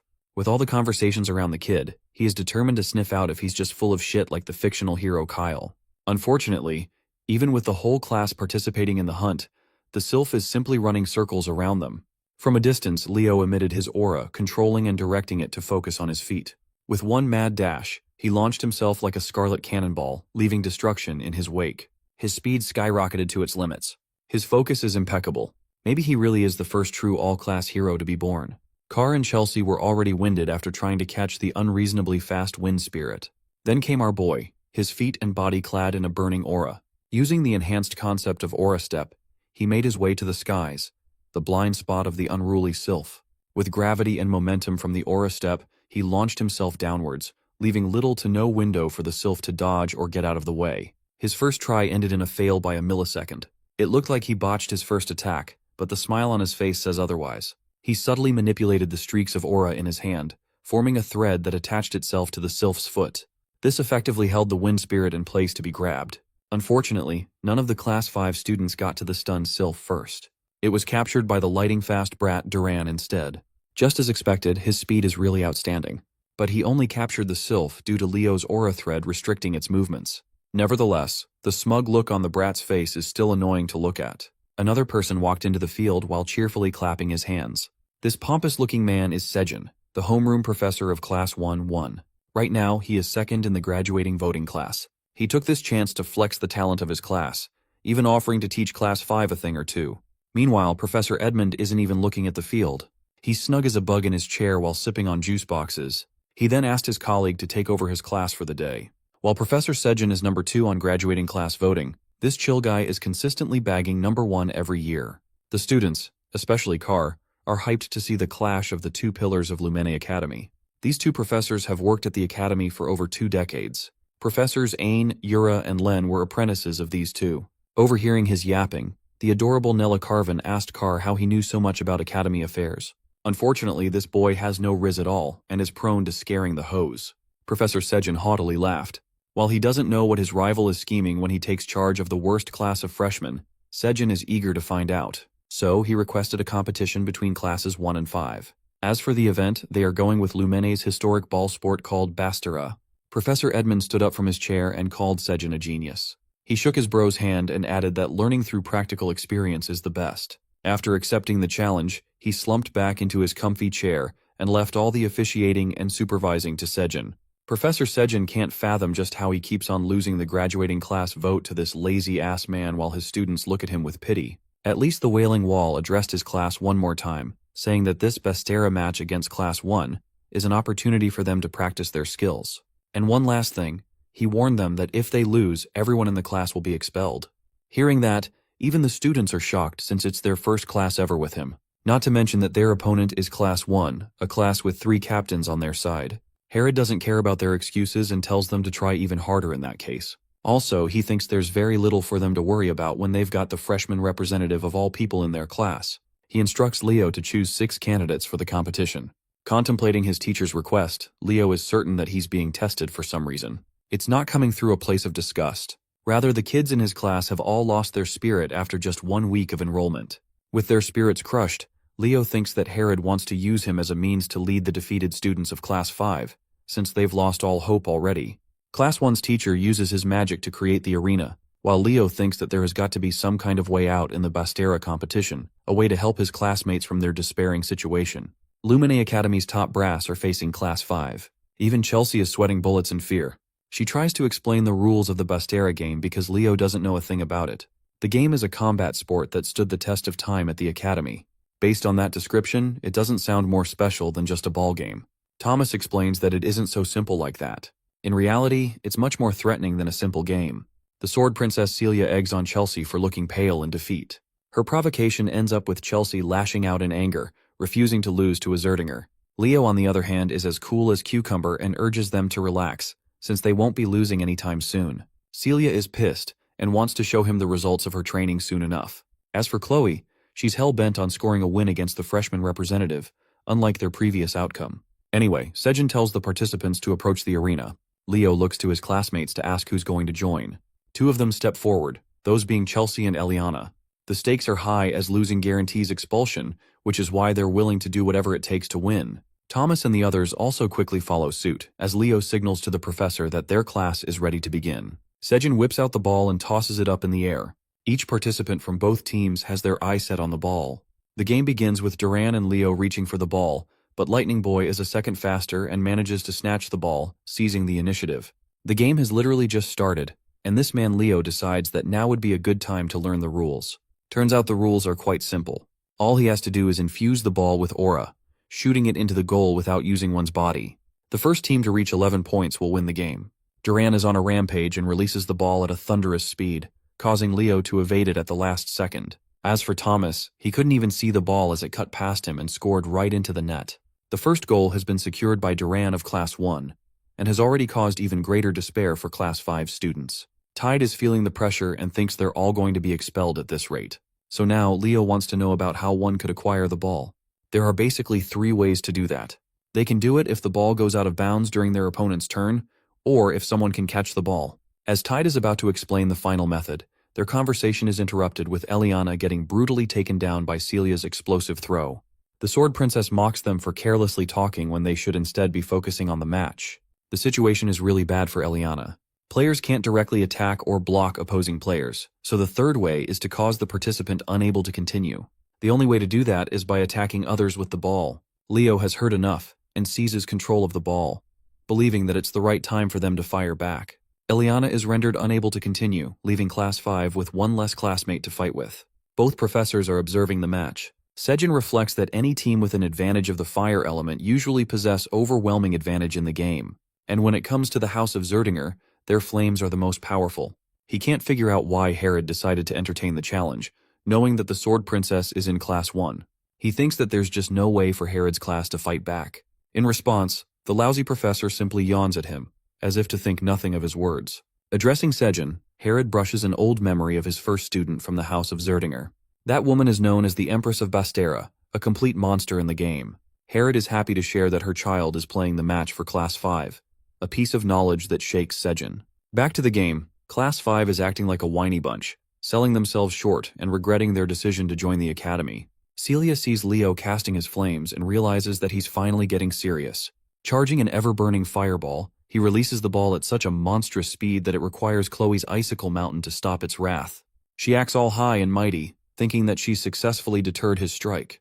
But Leo shockingly appears next to her, having read her like a book. Leo confidently declares that he'll score regardless.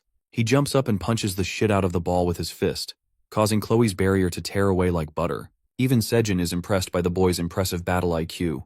Class 5 cheers in support for the freshman representative. The professor of Class 1 understands now that the true game has just begun.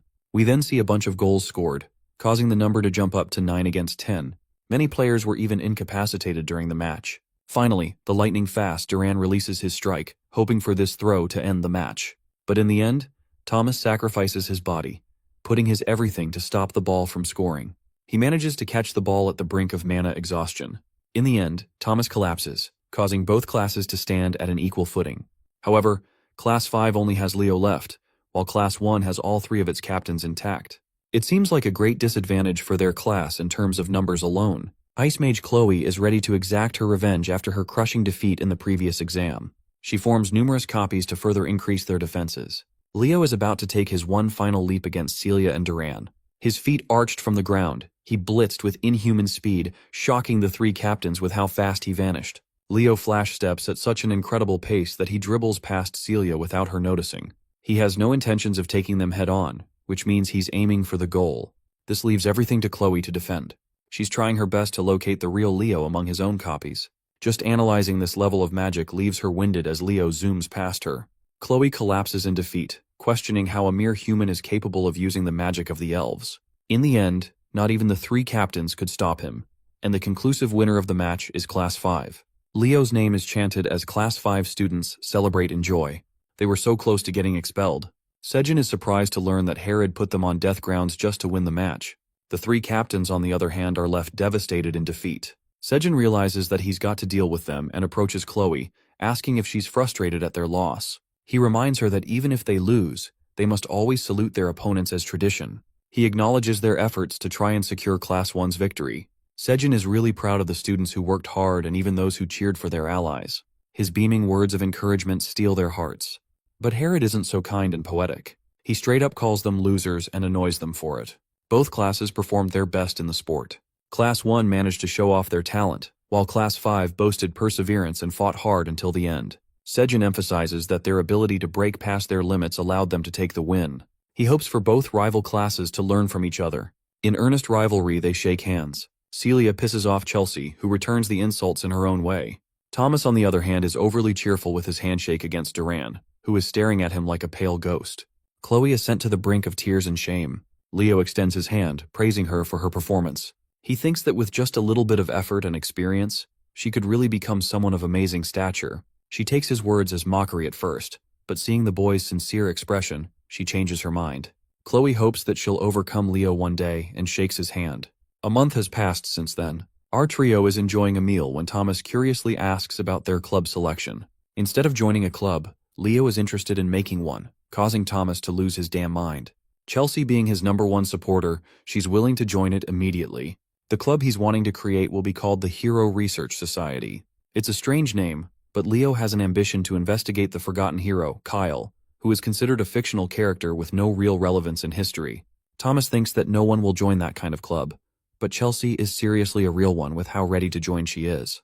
There's some kind of commotion going nearby, which makes Thomas suddenly remember the special thing about today. Today is the day the 5th-year senior classmen mark their return after clearing the dungeon. Since the fragments of the hero record are scattered across the world, occasionally, they are responsible for creating dungeons on their own. These are called the hero dungeons. The senior students of the academy clear the hero dungeons and retrieve the fragments. They're supposed to leave for at least 2 weeks, and oftentimes even months. Leo thinks that his mother must have gone through similar dungeon raids before. Chelsea sees the senior classmen and realizes that they're the best of the best in the academy. Introducing the muscular Easterner, Lee Jamua. The southerner beauty next to him is Torua Yan, and finally the comfort clothing enthusiast is Ulta. Still, one guy seems to be missing. The strongest person in the academy, the council president Reese. Thomas is about to explain about him when all of a sudden, our boy is nowhere to be found. The feds took him for being too OP. Just joking, Celia hurriedly rushed him outside. It turns out that Reese, the council president himself, has requested a private meeting with our boy. Leo is perplexed and asks why he's being asked to meet him all of a sudden. Celia thinks he's a dumbass when it comes to anything school-related. She thinks he'll understand why when he gets there. So he goes there, sitting in a place that strikes odd to Celia.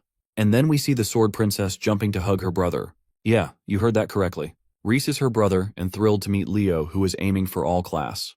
They share a dumpling meal together, but for some reason, Celia is nervous because she's never tried them before. She takes a bite and finds herself delighted by the taste. The big brother has been meaning to take her to this restaurant ever since she came here. More importantly, he's intrigued to meet Leo, whose mother used to boast a high reputation in the family. He also remembers how Leo's mother was known to be famous during her school years. She was a student who did way too much to achieve legendary status. For example, she confidently talked shit about the desserts served at the academy. She once gathered all of the students to invade the principal's office. Celia is shocked to learn about her involvement regarding the famous incident. The brother-sister duo talk to each other in joy, while Leo is impressed by Reese and thinks that he's worthy to be called the best of the best at the academy. Before long, this guy is destined to become a hero. Reese thinks it's time for them to have fun with dessert. He tells them to go out while he's finished paying. As they're leaving, Reese is surprised to find a strange object in his blazer, not knowing why he found it there. The scene cuts to Herod's class, where Eliana is dying to ask him a question. This guy straight up calls her question pathetic before even hearing it. He's got no chill. Eliana wants to know why they've yet to choose a class representative for Class 5, since the other classes have already decided. Herod thinks lightly of the suggestion and casually admits that he forgot about selecting one. Being the lazy asshole, he literally just tells Leo to become the representative. Eliana and Tide have to remind this clown about the democratic selection process. However, they quickly learn why it's for the best to stay shut. Herod wants the chosen class representative to take care of all the notes so he doesn't have to work. Through a transmission, the students are told to take the Hero Studies joint class. The first-year students are requested to go to the auditorium at once. Leo asks if they should be leaving immediately, and his suggestion is approved by the teacher. They meet at the auditorium where Leo and Thomas stumble into an exhausted Chloe. This girl is looking like a zombie and begging to purchase some recovery potions from the alchemist. The purchase is made and she receives the only potions he has. Leo thinks she might be doing too much when it's only the start of the year. Chloe chugs the potions and refuses to accept Leo's advice. Since she's the top student in magic theory, she's extremely anxious about her position. After all, it's only a matter of time until Leo learns modern magic and quickly bulldozes her in that exam too. Thomas, being an idiot, doesn't get what's so bad about being second place. Chelsea has to remind this dumbass about Chloe's position as the tower magician. Battle mages don't ever have to worry about falling behind in theory, but for Chloe, it's everything. The magic investigation and research is the heart of the magic tower, so her very pride is at stake here. Chelsea is annoyed and really wonders if the alchemist is a magician at all at this point. Meanwhile, Chloe isn't looking sharp despite the potions and notices something. Right then, we see Headmaster Kalian observing the strange reaction of the damaged hero's page. Reese has brought the hero's page and claims that it reacted to something. It ended up damaged to a certain extent that it should never have reacted, and yet it did. There wasn't even a relic around for it to happen. The headmaster asks if it reacted after the incident, and learns that it didn't react again. Kalian is deep in thought and has decided to focus on this matter on his own. He tells Reese to rest up as he just returned from the mission. The headmaster asks his assistant Elena to take the damaged hero's page to the auditorium in the Hall of Beginnings. He wants it to be present in the first year's joint class session. We come to learn that fragments as small as this are capable of reacting if the person mentioned in the hero's record comes in contact with it. In this case, it's Leo, but none of them know that yet. In the Academy's auditorium, the first years are sharing their first joint class session together. There's too much noise, which is why the cute Professor Artian has to request them to remain silent. Ignoring her warnings, they still bicker about carelessly. Artian is fed up and releases her fiery rage, reminding them with a shivering warning to shut up unless they're looking to die. Her cute and shy demeanor suddenly turned into cruel and killing intentions. She cusses the heck out of them for being morons. Artian experiences a jolt after learning that they've all gone quiet. She returns to her dainty and shy demeanor, acting like nothing happened just now, while the rest of the students are sweating bullets. They've simply come to accept that she's scary as hell when she needs to be. Leo has observed her powers and regards her as a spiritualist, which were extremely rare even in his previous life. Artian initiates the class session with a dagger in hand. She talks about the appearance of the hero record and what caused the hero clans to appear in the first place. In order to open a hero's world, an object holding sentimental value to that hero is required. Basically, a medium of some kind. That's why it's much easier for the hero's descendants to open a hero's world without much difficulty. It's also why the Academy reserves the hero's records, treasuring the relationship built between their families. To give it a perfect analogy, it's kind of like the relationship between a key and a treasure chest. Leo's impressed by the explanation and is all ears to hear what's next. Artian continues to emphasize the importance of hero studies, which is crucial for uncovering clues about a hero's world and increasing their understanding. As the students advance through the years, they'll end up choosing a hero to draw strength from and clear their pages. The professor's explanation is cut short by Elena's sudden appearance. She showcases them a hero records fragment that the 50-year students recently collected. Seeing the mystical object, the students roar in excitement. She opens it up slightly before closing it shut. Artian wants to tell them anything before experiencing what it's like to see the fragment. She wants to know about their intentions after becoming heroes. Celia jumps ahead and claims that she wants to become the strongest knight in her family's lineage. Artian is impressed by her ambitious goal. Meanwhile, Chloe is interested in writing a spellbook that acts as a record of her original creations. Many students exchange their ambitions all the same. Thomas wants to play a supportive role to the hero candidates. At last, Leo stands up to declare his outrageous goal. His objective is to fully destroy Erebos for good. This declaration catches the attention of not only the students, but also the professors. Ardian tries to transition smoothly, despite being shaken by his words. The rest of the students from the other classes are gossiping about his fancy goal, believing that they're just empty words. As for the professors, Herod is kind of stumped, knowing that Leo just doesn't say things without intention. It's been 1,000 years since Erebos was divided into multiple pieces and sealed. However, he's also resurrected in similar ways over the recent years. Even a single piece is responsible for unleashing much destruction. But this kid just started the impossible. He doesn't just want to eliminate one piece of the demon, but the entirety of Erebos itself. Ardian wants to help explore the hero's record at last. She wants to give each class a chance to guess the hero's page, before moving on to her explanation of how one can clear a hero's world.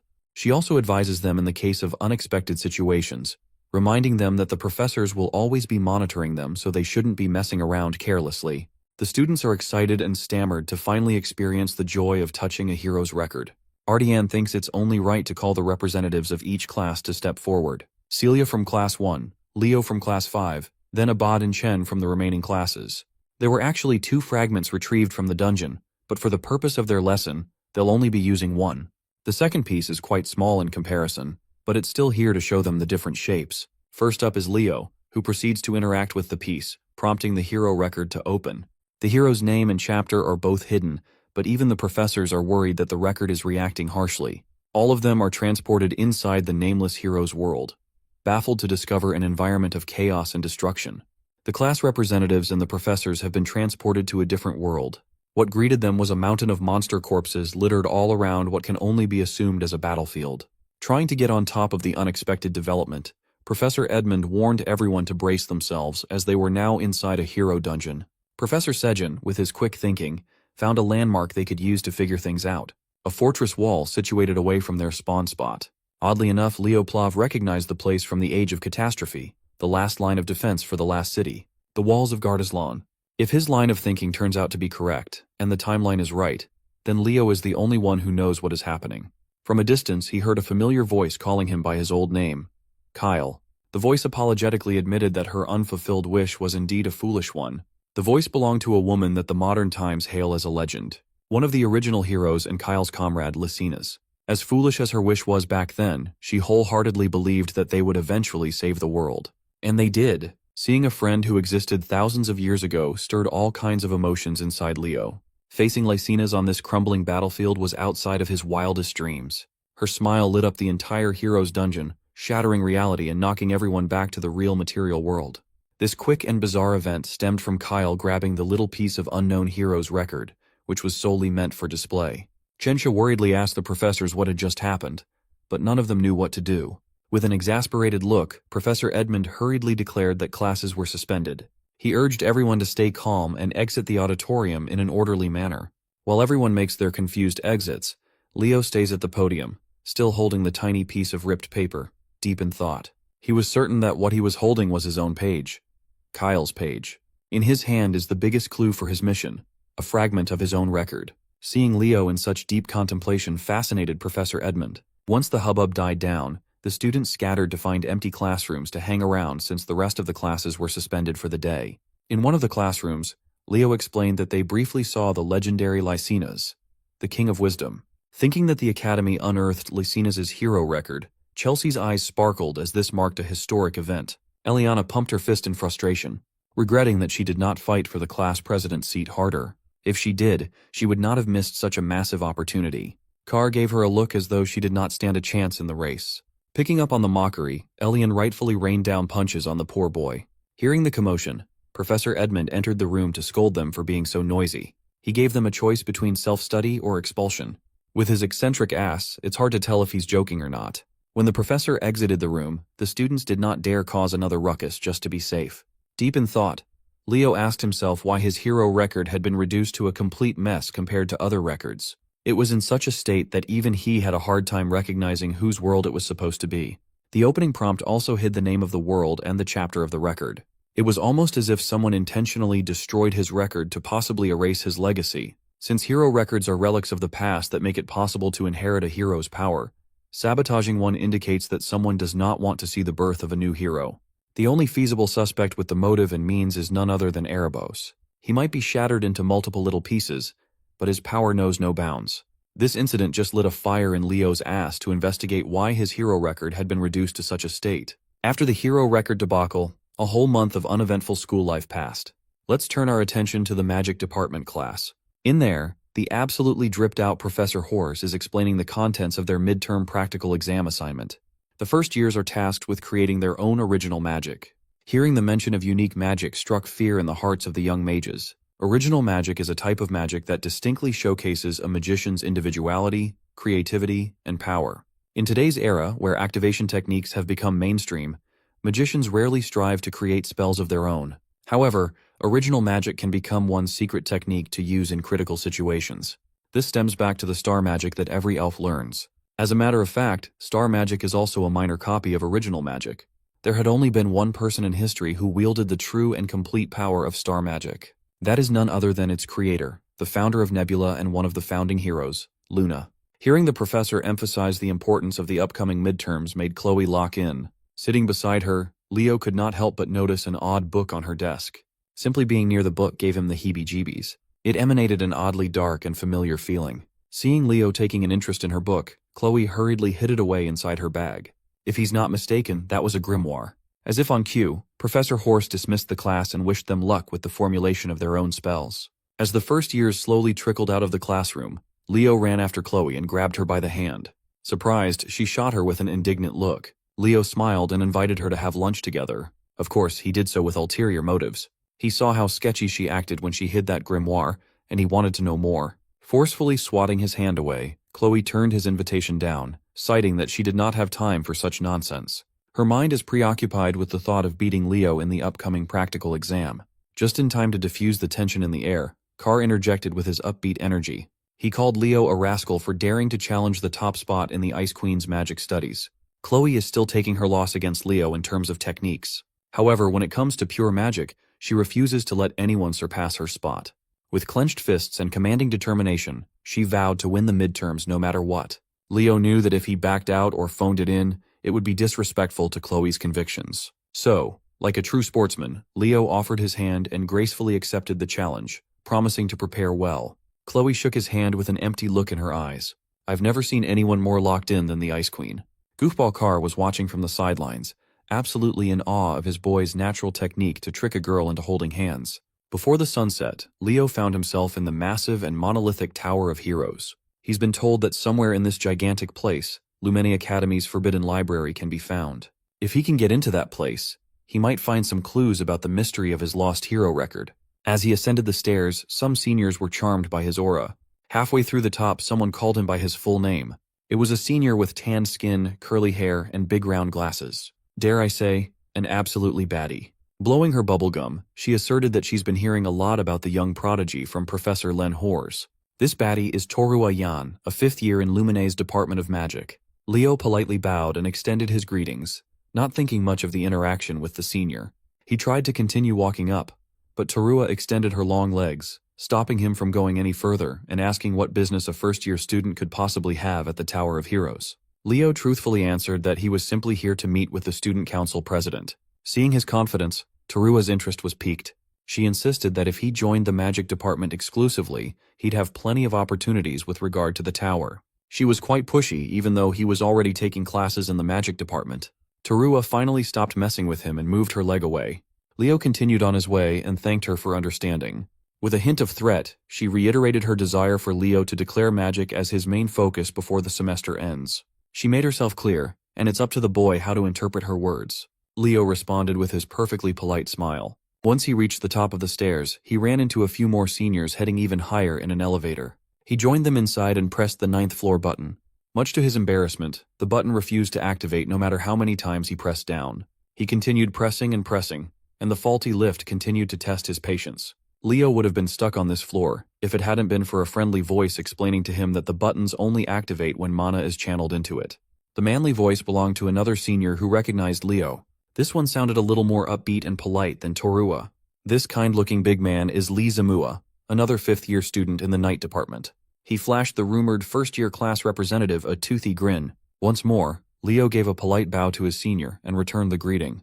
Like Terua, Lee asked him what he came to the Tower of Heroes for. Upon saying they had some business to discuss with the student council president with a smile, Lee's interest was piqued. It is rare to find a freshman in the entire academy who is not even a bit scared of him, let alone someone bold enough to barge in straight into the student council president's office by himself. Impressed by his solid mental fortitude, Lee proposed that Leo should seriously consider joining the night department as his main affiliation. Tired of having the same conversation over and over, Leo just dryly laughed. Finally, after various interruptions that drained him before the main topic even began, Leo reached his destination. He knocked on the door, introduced himself, and asked President Reese if he could come in. A warm and welcoming voice from the other side of the door invited him in without a fuss. It looks like President Reese is knee-deep in paperwork, even though it's nearly sundown, but he welcomes Leo with a smile. Without wasting the president's time more than he already has, Leo got straight to the point. He asked to have access to the Academy's forbidden library. Hearing such a request shifted Reese's mood to become more serious. He knows that Leo is not the type to mess around, so he gladly explains the gravity of this request. You see, there are only two ways for an ordinary student to access the sacred forbidden library. The first and most straightforward way is to conquer a hero dungeon, which is easier said than done. Upon a successful dungeon run, it is customary for the conqueror to personally return the retrieved pages to the hero record stored in said library. Knowing that he was far off from getting access through that method, Leo asked for the second way in.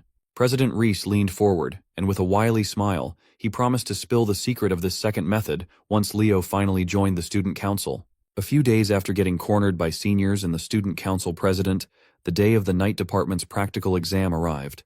For the first day of this monumental practical exam held in the Academy's open track stadium, a lot of people, students and faculty alike, have come to watch. Being the natural businessman that he is, Carr brought out a whole popcorn cart to peddle his goods to the audience. His sales talk was pretty straightforward. One can't watch the upcoming matches without munching on some popcorn, right? Seeing their friend bust out the big guns, Chelsea doesn't know whether to be impressed or embarrassed. Eliana, on the other hand, felt like Carr would have already gotten filthy rich if he wasn't stuck in Lumani. Leo lined up with his freshman night department peers and scanned the audience. Sure enough, Chloe did not come to watch. Professor Ain stood on the track, mean-mugging his students to instill the seriousness of this upcoming assessment. Without further ado, he called on the first pair that will be sparring in the first and opening match. The first one is Class 1's Hall Snafe, a snaky-looking young man with eyes and a smile that cannot be trusted. His opponent is none other than our boy, Class 5's Leo Plav. The combatants stepped onto the stage, hyping the whole arena up. In the stands, Carr is busy looking for more customers, and his eyes are locked in Professor Sejin's direction. He cheerfully ran towards the grumpy professor, eager to earn some more dough. With samples in hand, he asked Professor Sejin if he would like to buy some popcorn and drink combo to go with the match that was about to start. Being the snob that he is, he harumphed as if the idea of eating popcorn was below him. He believes that only slobs like Professor Edmund Harlan would buy such a thing. Sensing that he was not going to break the professor so easily, he looked in Class 1's direction for an assist. Thankfully, Celia was there. One look was all it took for her to understand what Carr needed. Using her secret technique, she turned her cutesy charm up to 11 and asked if the professor was buying the whole class some delicious popcorn. With the trap set up, all that's left for Carr to do is egg on the rest of Class 1 to cheer for their professor's generosity. Seeing his kids chant his name with such vigor, Professor Sejin's defenses slowly crumbled. He might be a snob, but he's also a hard-working professor who just wants his students' affection. The great professor caved in and asked Carr to hand his students a popcorn and drink combo, but strictly limit it to one per person. While Carr is cashing in on his booming business, the combatants for the opening match have taken their starting position. With a confident, bordering on a cocky smile, Leo called his opponent lucky to be the first victim. Hall Snafe could sense that the first-year representative did not see him as a real opponent at all. He is determined to make Leo regret that. This snake boy, Hall Snafe, hails from the heroic family of the Snafe lineage. Before the first round officially starts, let's hear the assessment's basic structure from our favorite popcorn vendor. You see, midterm practical exams for the night department consist of a simple series of duels. Those who achieve 5 sparring victories will get a passing grade. An air of uncertainty filled the stands. Although they're all aware that Leo is the first-year representative, only a handful of them have seen him in action. Since Leo is also majoring in 3 departments, they believe that he should have a gap compared to those solely focused on just one. Not to mention, Hall is the third best in Class 1, behind the absolute monsters Celia and Duran. His weapon of choice is the spear, and his aura contains a sharp and toxic form. Brandishing his spear with impressive accuracy, Hall demonstrated his skill. In his mind, he only knows Leo as the arrogant guy who's always hanging around Celia. Professor Ain gave the final reminder that the one who renders their opponent unable to fight back will get the W and treat this sparring match as if it were a real battle. As soon as the starting signal was given, Leo was taken aback when he felt a dark aura that he had not felt in a long time. Surprisingly enough, that dark aura did not come from the enemy in front of him, but in the direction of Lumine's campus instead. The slick and disgusting dark energy lingered in his brain and spelled a deadly premonition in his mind. Unbeknownst to Leo, this worrying aura originates from the library, where Chloe is burying herself in countless magic books in preparation for the magic department's midterm exam. The formula she's writing joined the many torn pages of underwhelming ideas she came up with. The pressure is starting to get into the Ice Queen. No matter how hard she tried, she couldn't seem to create a winning and unique magic with her abilities and knowledge alone. Reaching her wit's end, she took out her frustration on the books scattered all over her desk. The ghost of Leo's talent is living rent-free in her mind, and it's slowly eating Chloe up from the inside. Her refusal to lose against the boy wonder pushes her to her limit. When she looked at the books, she scattered all over the library's floor. One stood out as if it was calling to her. It was the grimoire she had been carrying for a while now. With nowhere else to turn to, she firmly believed that this thing was her only hope of winning. With her desire and need to retain the #1 spot in the department, her mind was left vulnerable and open to foreign influences. Her dilemma and the dark energy emanating from the grimoire were so palpable that they caught Leo's ability in the middle of his first match. Seeing that Leo was distracted by something, Hall took the opportunity to close the distance and punish the enemy's carelessness. He stabbed his spear, aiming for Leo's head. Thankfully, our boy regained his bearings and dodged in the nick of time. Pulling away, Hall presented his family's signature technique, turning his spearhead into a poisonous winding blade that reeks of toxicity. His snake spear moved in an unpredictable fashion, eventually finding its way closer and closer to Leo's chest. Maintaining his composure, Leo grabbed the spear with his bare hand without faltering or even blinking. Hall's Snafe was taken aback. The power required to stop his attack must have been enormous. Making the mistake of being surprised, Hall lost the grip of his weapon as Leo pulled it out of his hands. Refusing to let go, Hall was dragged along with his spear. Not knowing what to do, he looked like an amateurish fool. Once he was pulled in close enough, Leo compounded the embarrassment by giving Hall a kiss on the cheek using his hardened fist. It sent the poor snake boy barreling through the track like a rag doll. He might have been distracted for a little bit, but a seasoned veteran like Leo would never make the mistake of being careless in a fight. Insulted by the embarrassing first exchange, Hall Snafe pushed his aura to the limits, filling the arena with toxic gas. He urged Leo to stop showing off as the real duel is yet to begin. Constantly pumping the green aura out of his body, the perimeter was filled with poison mist. Hall reckoned that since there are talks about how Leo can't even use aura, he can capitalize by leaning on his strength. Even if Leo is physically stronger, it's impossible to make up for a fundamental weakness. Seeing the green mist wafting in the air, Leo summoned his fiery aura while reveling at how rare poison auras are. As the mist tried to enter his effective range, Leo efficiently burned the poison without much trouble. Still confident with his supposedly superior technique, Hall ramped up his aura use. He believes that unless those flames are on Celia's level, he'll win the battle in the end.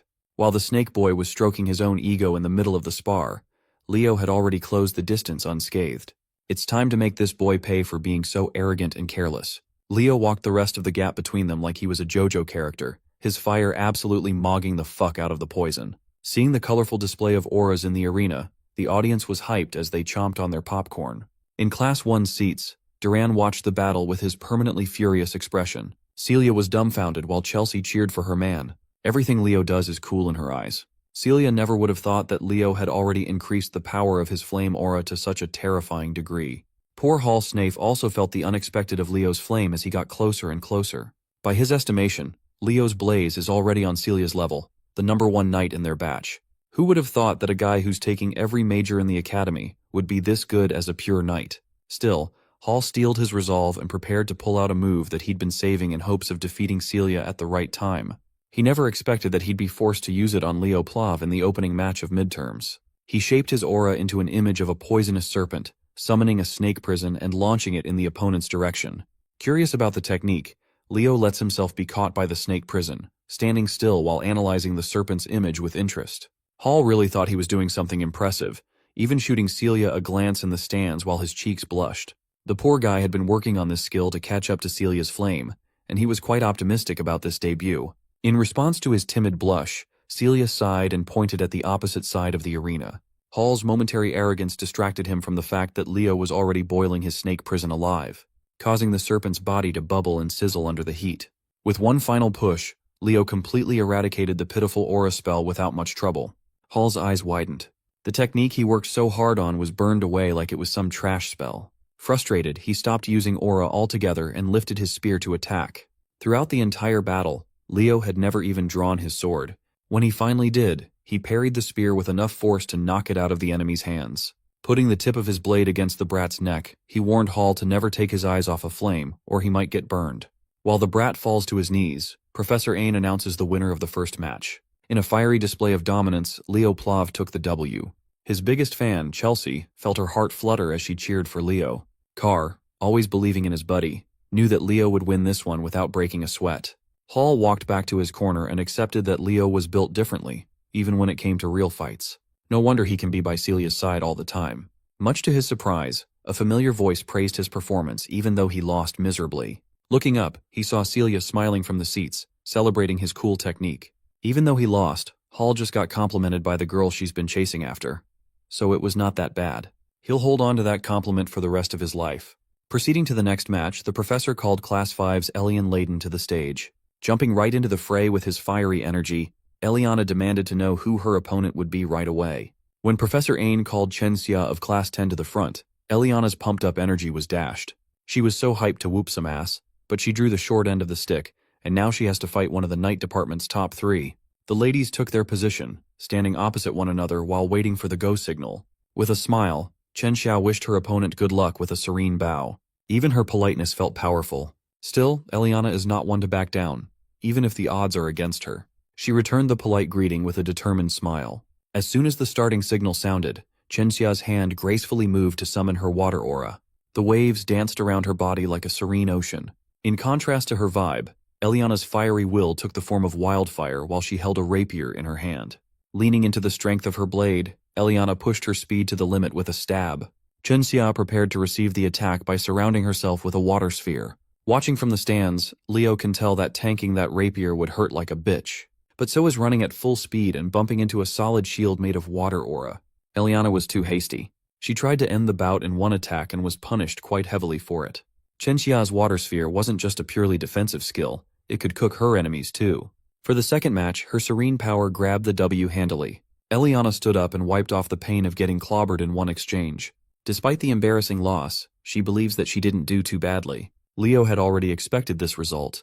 It was a horrible matchup to begin with. Still, the battle could have lasted much longer, and it could have gone better for Eliana if she had fought with a level head. For the third match of the day, Professor Ain called the Night Department's leading figure, Celia Zerdinger, of Class 1.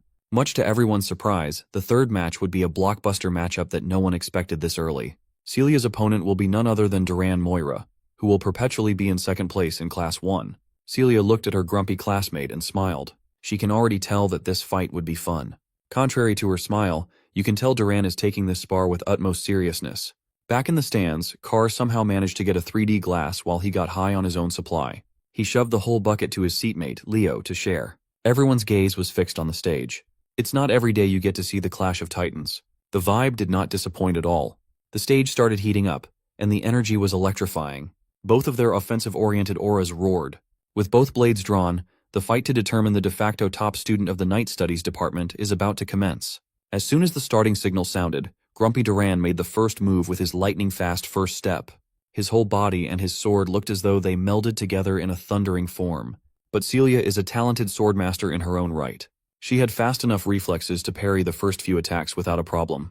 To most of the first years, this is their first time seeing the top scorer's combat power. Completely engrossed in the nail-biting battle on the stage, Carr asked Leo who he was betting on. Casually shoveling handfuls of popcorn in his mouth, Leo shared that Celia would lose if the bout continued at this pace. Carr was surprised by Leo's callousness. Still, he's not counting his cousin out just yet. Even from the stands, he can see the calm and collected look in her burning eyes. He reckoned that this girl must be hiding something up her sleeve and waiting for the right moment to dazzle everyone. Picking up the pace, Duran increased his speed to another level and continued his relentless assault. Caught off guard, Celia almost got nicked in the neck if her instincts didn't take over to move ever so slightly to the side. Confident that he could start overwhelming Celia, Duran entered a close combat showdown with his #1 rival. That was a big mistake. Celia raised her ornate blade and summoned a flame that eclipsed any blaze shown today. It burned so wildly and brightly that the arena's protective barrier started flickering, struggling to contain the power. Most of the freshmen had never seen a fight of this level before. Leo praised Celia's patience and timing in bringing out a brilliant move perfectly. Carr was confused, so Leo elaborated. You see, the freshman sparring field is fairly small and contained. Celia must have figured that since she can't keep up with Dura's raw speed, she can just turn the entire field into her own burning stage. Even the playing field. With home court advantage, she essentially forced Duran to a tough spot, forcing him to be more mindful of his movements unless he wanted to get burned by the blazing fire. On top of that, the heat will make it naturally harder to see. Celia was already a great fighter, but she had gotten even stronger and craftier in using her abilities. This lady just opened his domain expansion. With the heat slowly frying the grumpy blondie, Celia took advantage of the lapses in his defense and seemingly blinked behind Dura. Her fiery slash could have ended the fight if it wasn't for Duran's pesky reaction speed. Pushing himself to the limit, Duran gritted his teeth and brandished his sword in an act of desperation. Losing his calm in a spar against someone as competent as Celia is a death sentence. She completely neutralized his blade by grabbing it with her bare hands. Right when she covered the entire arena with her blaze, she's been absolutely dominating #2. Her immaturity and savagery showed by ending the bout with an unconventional attack. Instead of her blade, fist, or legs, Celia bashed her head against Duran's and knocked the grumpy blondie out cold. Dispelling her flaming aura, Celia Zerdinger won the third match of the day, and the crowd went absolutely bonkers. While wiping the dust off her uniform, she smiled and suggested that Duran should do some more strength training instead of relying solely on speed. Finally regaining consciousness after momentarily passing out from the headbutt, Duran took her helping hand to get up from the grassy floor. The Academy's press team and those that shipped the #1 and 2 reveled at the sight of the lovely pair. Leo was pleased to witness that his cousin's harsh training paid off. Suddenly, nosy-ass Professor Edmund spawned behind the boys while indulging in some popcorn of his own. As it turns out, he's been listening to his class reps commentating from start to finish. He found Leo's tasks insightful. By the end of the day, every match in the night studies practical exam wrapped up smoothly. Celia Zerdinger ended the day with 4 wins and 1 loss. Duran Moira finished with the same record. So did Chen Xia. All of them had only 1 loss to their names out of 5 matches. Leo Plov, on the other hand, ended the day with a perfect 5-0 sweep, officially taking the crown as #1. A week after the eventful night studies practical exam, the written test for general linguistics wrapped up. Professor Edmund, looking disheveled as usual, praised his classroom's hard work for the past semester. While he waves goodbye and heads for the door, he warns them that some may still flunk out because of a bad score. As soon as the door shut, Class 5 erupted with various reactions. Eliana, as fiery and energetic as she is dreading expulsion herself. Meanwhile, most of the nerds gathered around Chelsea to see her answer sheet and how high she scored. As the nerds clawed at each other for a chance to see the golden answer sheet first, the class president was just quietly napping at his desk. Sitting in front of him, Nelia woke Leo up to ask how he did with the written test. He says he didn't do too badly, but his expression betrayed him. Nelia was amused that the all-powerful class rep could look like a normal student too. She added that if he has any aches or pains, she'll be 1 call away to heal him with her magic. Overhearing the generous offer, Carr interrupted, claiming that his shoulders and back had been feeling really stiff lately. Before he could scam his way into free healing, Chelsea gave him real pain to endure with a bonk to the back. After getting rid of the distraction, Chelsea turned to Leo to ask about his practical summoning practice. She heard from Tide that Leo hardly ever shows up to practice at the summoning field. Well, that's because Leo has been diligently practicing out of everyone's sight. Knowing Leo, it felt on character for him to do so. Chelsea eagerly asked what rank he'd be aiming for in the upcoming exam. That's a dumb question. If it's Leo, of course, he'll be taking first place. On the day of the summoning practical exam, a lot of seniors and faculty staff gathered to watch this year's traditional event. The biggest event of the first semester for all first years is the summoned creature race. Today, Rumba Tess, a third-year student from Lumene's summoning department, will comment live. Seeing all the pageantry, Celia asked her student council president's brother if this was really a test. He explained that the summoned creature race had become a long-standing tradition in the summoning department. Moreover, it's one of the chosen events during the interdepartmental exchange, making it a constant hot topic. If there's an event, Carr always smells customers and the possibility of making money. So he busted out his popcorn and cola business once more. The race hasn't even started, and he's already selling out like crazy. The crowd is making a lot of noise and having fun. This is a stark contrast to the unnerving silence on the stage where the participants are gathered. The summoning department freshmen already feel nervous, and the uproar of the spectators does not help. Meanwhile, the top dogs of this race, Leo, the white-haired lady, the white-haired dude, and Chen Xia, are concentrating on the challenge ahead. Eliza Hergen, the white-haired lady from the renowned summoner hero family of the North, came up to Leo to praise his exceptional display in the Night Studies practical exam. Then, she prodded him about his preparation for this summoned creature race, seemingly unconvinced of his skills. You can't blame her either.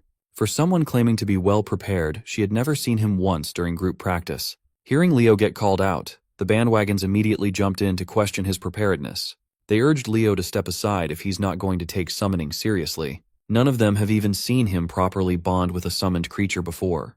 Tide tried to quell his classmates' unprovoked anger, telling them to chill out. But the dumbasses continued to yap and yap, yelling at Tide to not side with the golden boy who was completely disrespecting their summoning department. Chen Xia is getting worried about the increasingly tense atmosphere before the test begins. Sen Liu, a summoning department freshman from Sia's eastern continent, came up to her. He reckoned that since she already had good grades in her night studies exam, she shouldn't try as hard and worry about summoning studies. Having enough of the needless chatter, the captain of the southern continent and the #1 student of the summoning department, Walden Tyden, stepped up to shut all the noise down. He asserted that they were going to argue about how much they'd practiced with their summoned creature. They should do it somewhere else, away from his ears. Hearing his arrogantly boastful remark, Sen Liu flared up in anger. Walden doubled down. He affirmed that it's annoying to listen to noobs brag about riding summons as if that's some kind of accomplishment. Still not getting the hint, Sen Liu asked the captain if he felt guilty, given that he had never shown up for taming practice either. Well, Walden never bothered to show up because such elementary training is simply not worth wasting any time on. He's not an idiot who has to train to handle mere griffins properly. Sen Liu, the dumb fuck, motioned to take a swing at Walden the Sigma. Leo jumped in to keep the peace by grabbing the fool's arm. He warned that if a fight starts before the exam, it won't end with just a penalty, but disqualification. That was enough to get the dumbass to back off. Tide apologetically went up to Leo, uncomfortable with the tense atmosphere among the freshmen. He explained that the Summoning Studies department boasts a naturally significant skill gap between majors and minors. Since Chen Xia and Leo, who aren't single majors in summoning, are ranking so high on the ladder, the second years came to lecture and scold the freshmen for letting such a thing happen.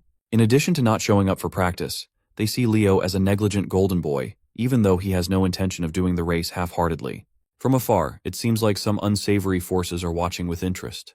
A dark power loomed over a hooded man. He seems way too invested in this race, more specifically in one student. That student is Sen Liu.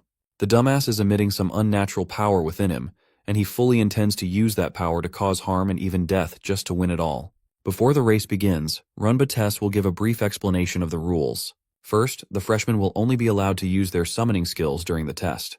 That means even dual-class students are prohibited from using aura or magic. Once the clock starts, they must tame a random griffin in the stables. They must take to the skies and pass through the vast island of summons. Once through, they will use the Silent Lake as a turning point before heading back to the academy. Who will claim the spotlight in the first semester midterm? Will it be the captain of the South or the East? Will Eliza live up to her family's legacy, or will Sen Liu's hidden trump card change everything? Or maybe our boy Leo Plav will scoop up yet another all-time banger of performance to cement himself as the top dog yet again. All the racers lined up at the starting line, waiting for the starting bell to ring. Miss Yura addressed her students with passion. She urged them to shake the nerve off and stick to what they've practiced. Anyone who panics and messes up will be left behind after the race. Her message to shake the nerve off just ended up causing more anxiety to the racers. Miss Yura then proceeded to call their marks and get ready. With a shout that reverberated throughout the arena, she officially kicked off the annual summoned creature race. While most students clamor towards the griffin stables, a certain group started the race by using their summoned creature skills of various elements. Without a lick of warning, the group shot their techniques at Walden and Leo. Even the commentator was shocked at the opening buzzer. The summoning students are turning on the crowd favorites. Leo yelled at Tide, saying not to worry about him and to go ahead, to focus on the exam. Heading his words, Tide stayed on top of his tamed griffin and left the class rep. The stands made their stance clear. They think it's unfair that the summoning department guys would target the supposed front runners. Leo knew that these dipshits never liked him, but he never thought they would go this far to mess with his game. Rumba claimed that even while the crowd is jeering, this is still a somewhat valid strategic move. Moreover, Walden quickly dispelled the elemental magic by brute force in just a few seconds. With traces of elemental magic still lingering around his body, he calmly strode over to the griffin stables. He quickly tamed one without much effort and mounted the beast. He turned to Leo and offered help if he was having a tough time. Leo dismissed his offer, knowing that this child's play was not much of an issue. Without uttering another word, Walden took off flying with his trusty steed, quickly accelerating to the skies faster than anyone else. Leo was left as the only racer still stuck on the stage instead of roaring in the skies. Chelsea watched her man surrounded and trapped by elemental magic with eyes filled with concern. Miss Yura looked at the field with furrowed brows. It looks like the rift between the freshmen is deeper than she expected. They went as far as openly ganging up on the top student. As far as she knows, Leo's main ability isn't in spirits, but in summons. Freeing himself would be immensely difficult. But she thought wrongly. A dazzling light filled the arena, demanding everyone's attention. Leo closed his eyes and steadily chanted a rhythmic script to beckon elemental spirits to break his chains and open a path forward. Immediately, sylphs of different elemental affiliations heed his call. Nowadays, it's rare to know a few words from the ancient spirit language, let alone a whole chant with utmost fluency. The gift of surprises known as Leo Plav just keeps on giving. Miss Yura looked at the young man's determined eyes and heaved a sigh of relief. She was worried for nothing. One thought emerged in her mind. She needs to lock this kid into the summoning department. While Leo is still at the starting line, the others have already covered quite a bit of distance. The bastards who trapped Leo and Walden laughed as they talked trash about their victims, confident that the best of the South would get last place. When the goons asked Eliza what she thought, she argued that she could have beaten Leo Plav and Walden Titan without any underhanded tricks. She's also worried about the public image of the summoning class. The goons just wanted to let the geniuses taste a little bit of humiliation. Done with their stupid drivel, Eliza sped up and warned the goons to think before they acted in the future. Sen Liu heard her holier-than-thou attitude, and his anger crept up. At the current pace of the race, placing second behind Eliza shouldn't be a problem for Liu. Other than her, he's the best when it comes to controlling flying summons. As he was lost in thought, a speeding griffin cut through the flock of goons. Riding on the saddle was Chen Xia. Instead of riding, surfing might be a more accurate description of her style. Whatever she's doing is working. Her speed was peerless, even without using soul energy to strengthen the summon. Threatened by Zia's appearance, the goons, led by Sen Liu, turned their targets on the eastern representative. A girl summoned a spirit of light and launched it to Xia. The aerial acrobat sensed the incoming attack and shifted her position forward, riding one of the griffin's wings. When the light spirit got close enough, Chen Xia jumped in midair and performed a graceful flip in the skies. The poor noobs seeing her parkour out of harm's way were taken aback. After making her landing, Chen Xia's leg became as taut as a bowstring before launching herself away from her mount. Her destination was the girl who attacked her with the light spirit. Using her momentum and body weight, she delivered a staggering kick. The girl fell from her griffin as she panically protested that Chen Xia must have cheated. She's just dumb. Chen Xia didn't even use an ounce of aura. She just attacked using pure martial arts. After dealing with the immediate problem, she focused back on the race and sped up. On the way, she greeted Sen Liu. They came from the same region, so they've been acquainted before. He returned the greeting with hostility, claiming that making him an enemy was a big mistake. While it's true that Xia is a bit disadvantaged in real aerial combat, Sen Liu has bigger problems to deal with. She can sense that a person who was pissed off by the starting line mischief is coming in hot. Suddenly, a massive fiery explosion painted the sky hot red. Walden is frying chickens in midair with his terrifying spirit manipulation. It looks like he's the type to seek payback in full with interest. He eliminated the bastards who put the childish plot into motion in vain hopes of slowing him down. This aerial massacre is just a little something he cooked up in return. Seeing their comrades fall one by one, the goons scattered like headless chickens. But Walden was persistent and incredibly skilled. Each spell he unleashed claimed another griffin, effectively disqualifying their riders. The clouds burned. Back in the starting area, the commentator continued focusing on Leo's attempt to catch back up to the rest of the class. The first-year rep is in danger of having a horrendous race performance. After freeing himself from the spirit lock, it's time to tame the last remaining griffin in the stables. If he fails in this part, it's over. Leo gave the bird one good scan and found a nasty wound on its left wing. With how fresh and deliberate it was, it's easy to conclude that the goons who trapped him did this too. For aspiring heroes to play such cruel tricks is unforgivable. Leo grabbed the reins, and the griffin immediately started losing its marbles. It's widely known that it's not wise to forcibly mount a guarded griffin like this without establishing trust first. The Zerdinger siblings were watching from the stands. She's worried, and he's curious to see Leo's plan.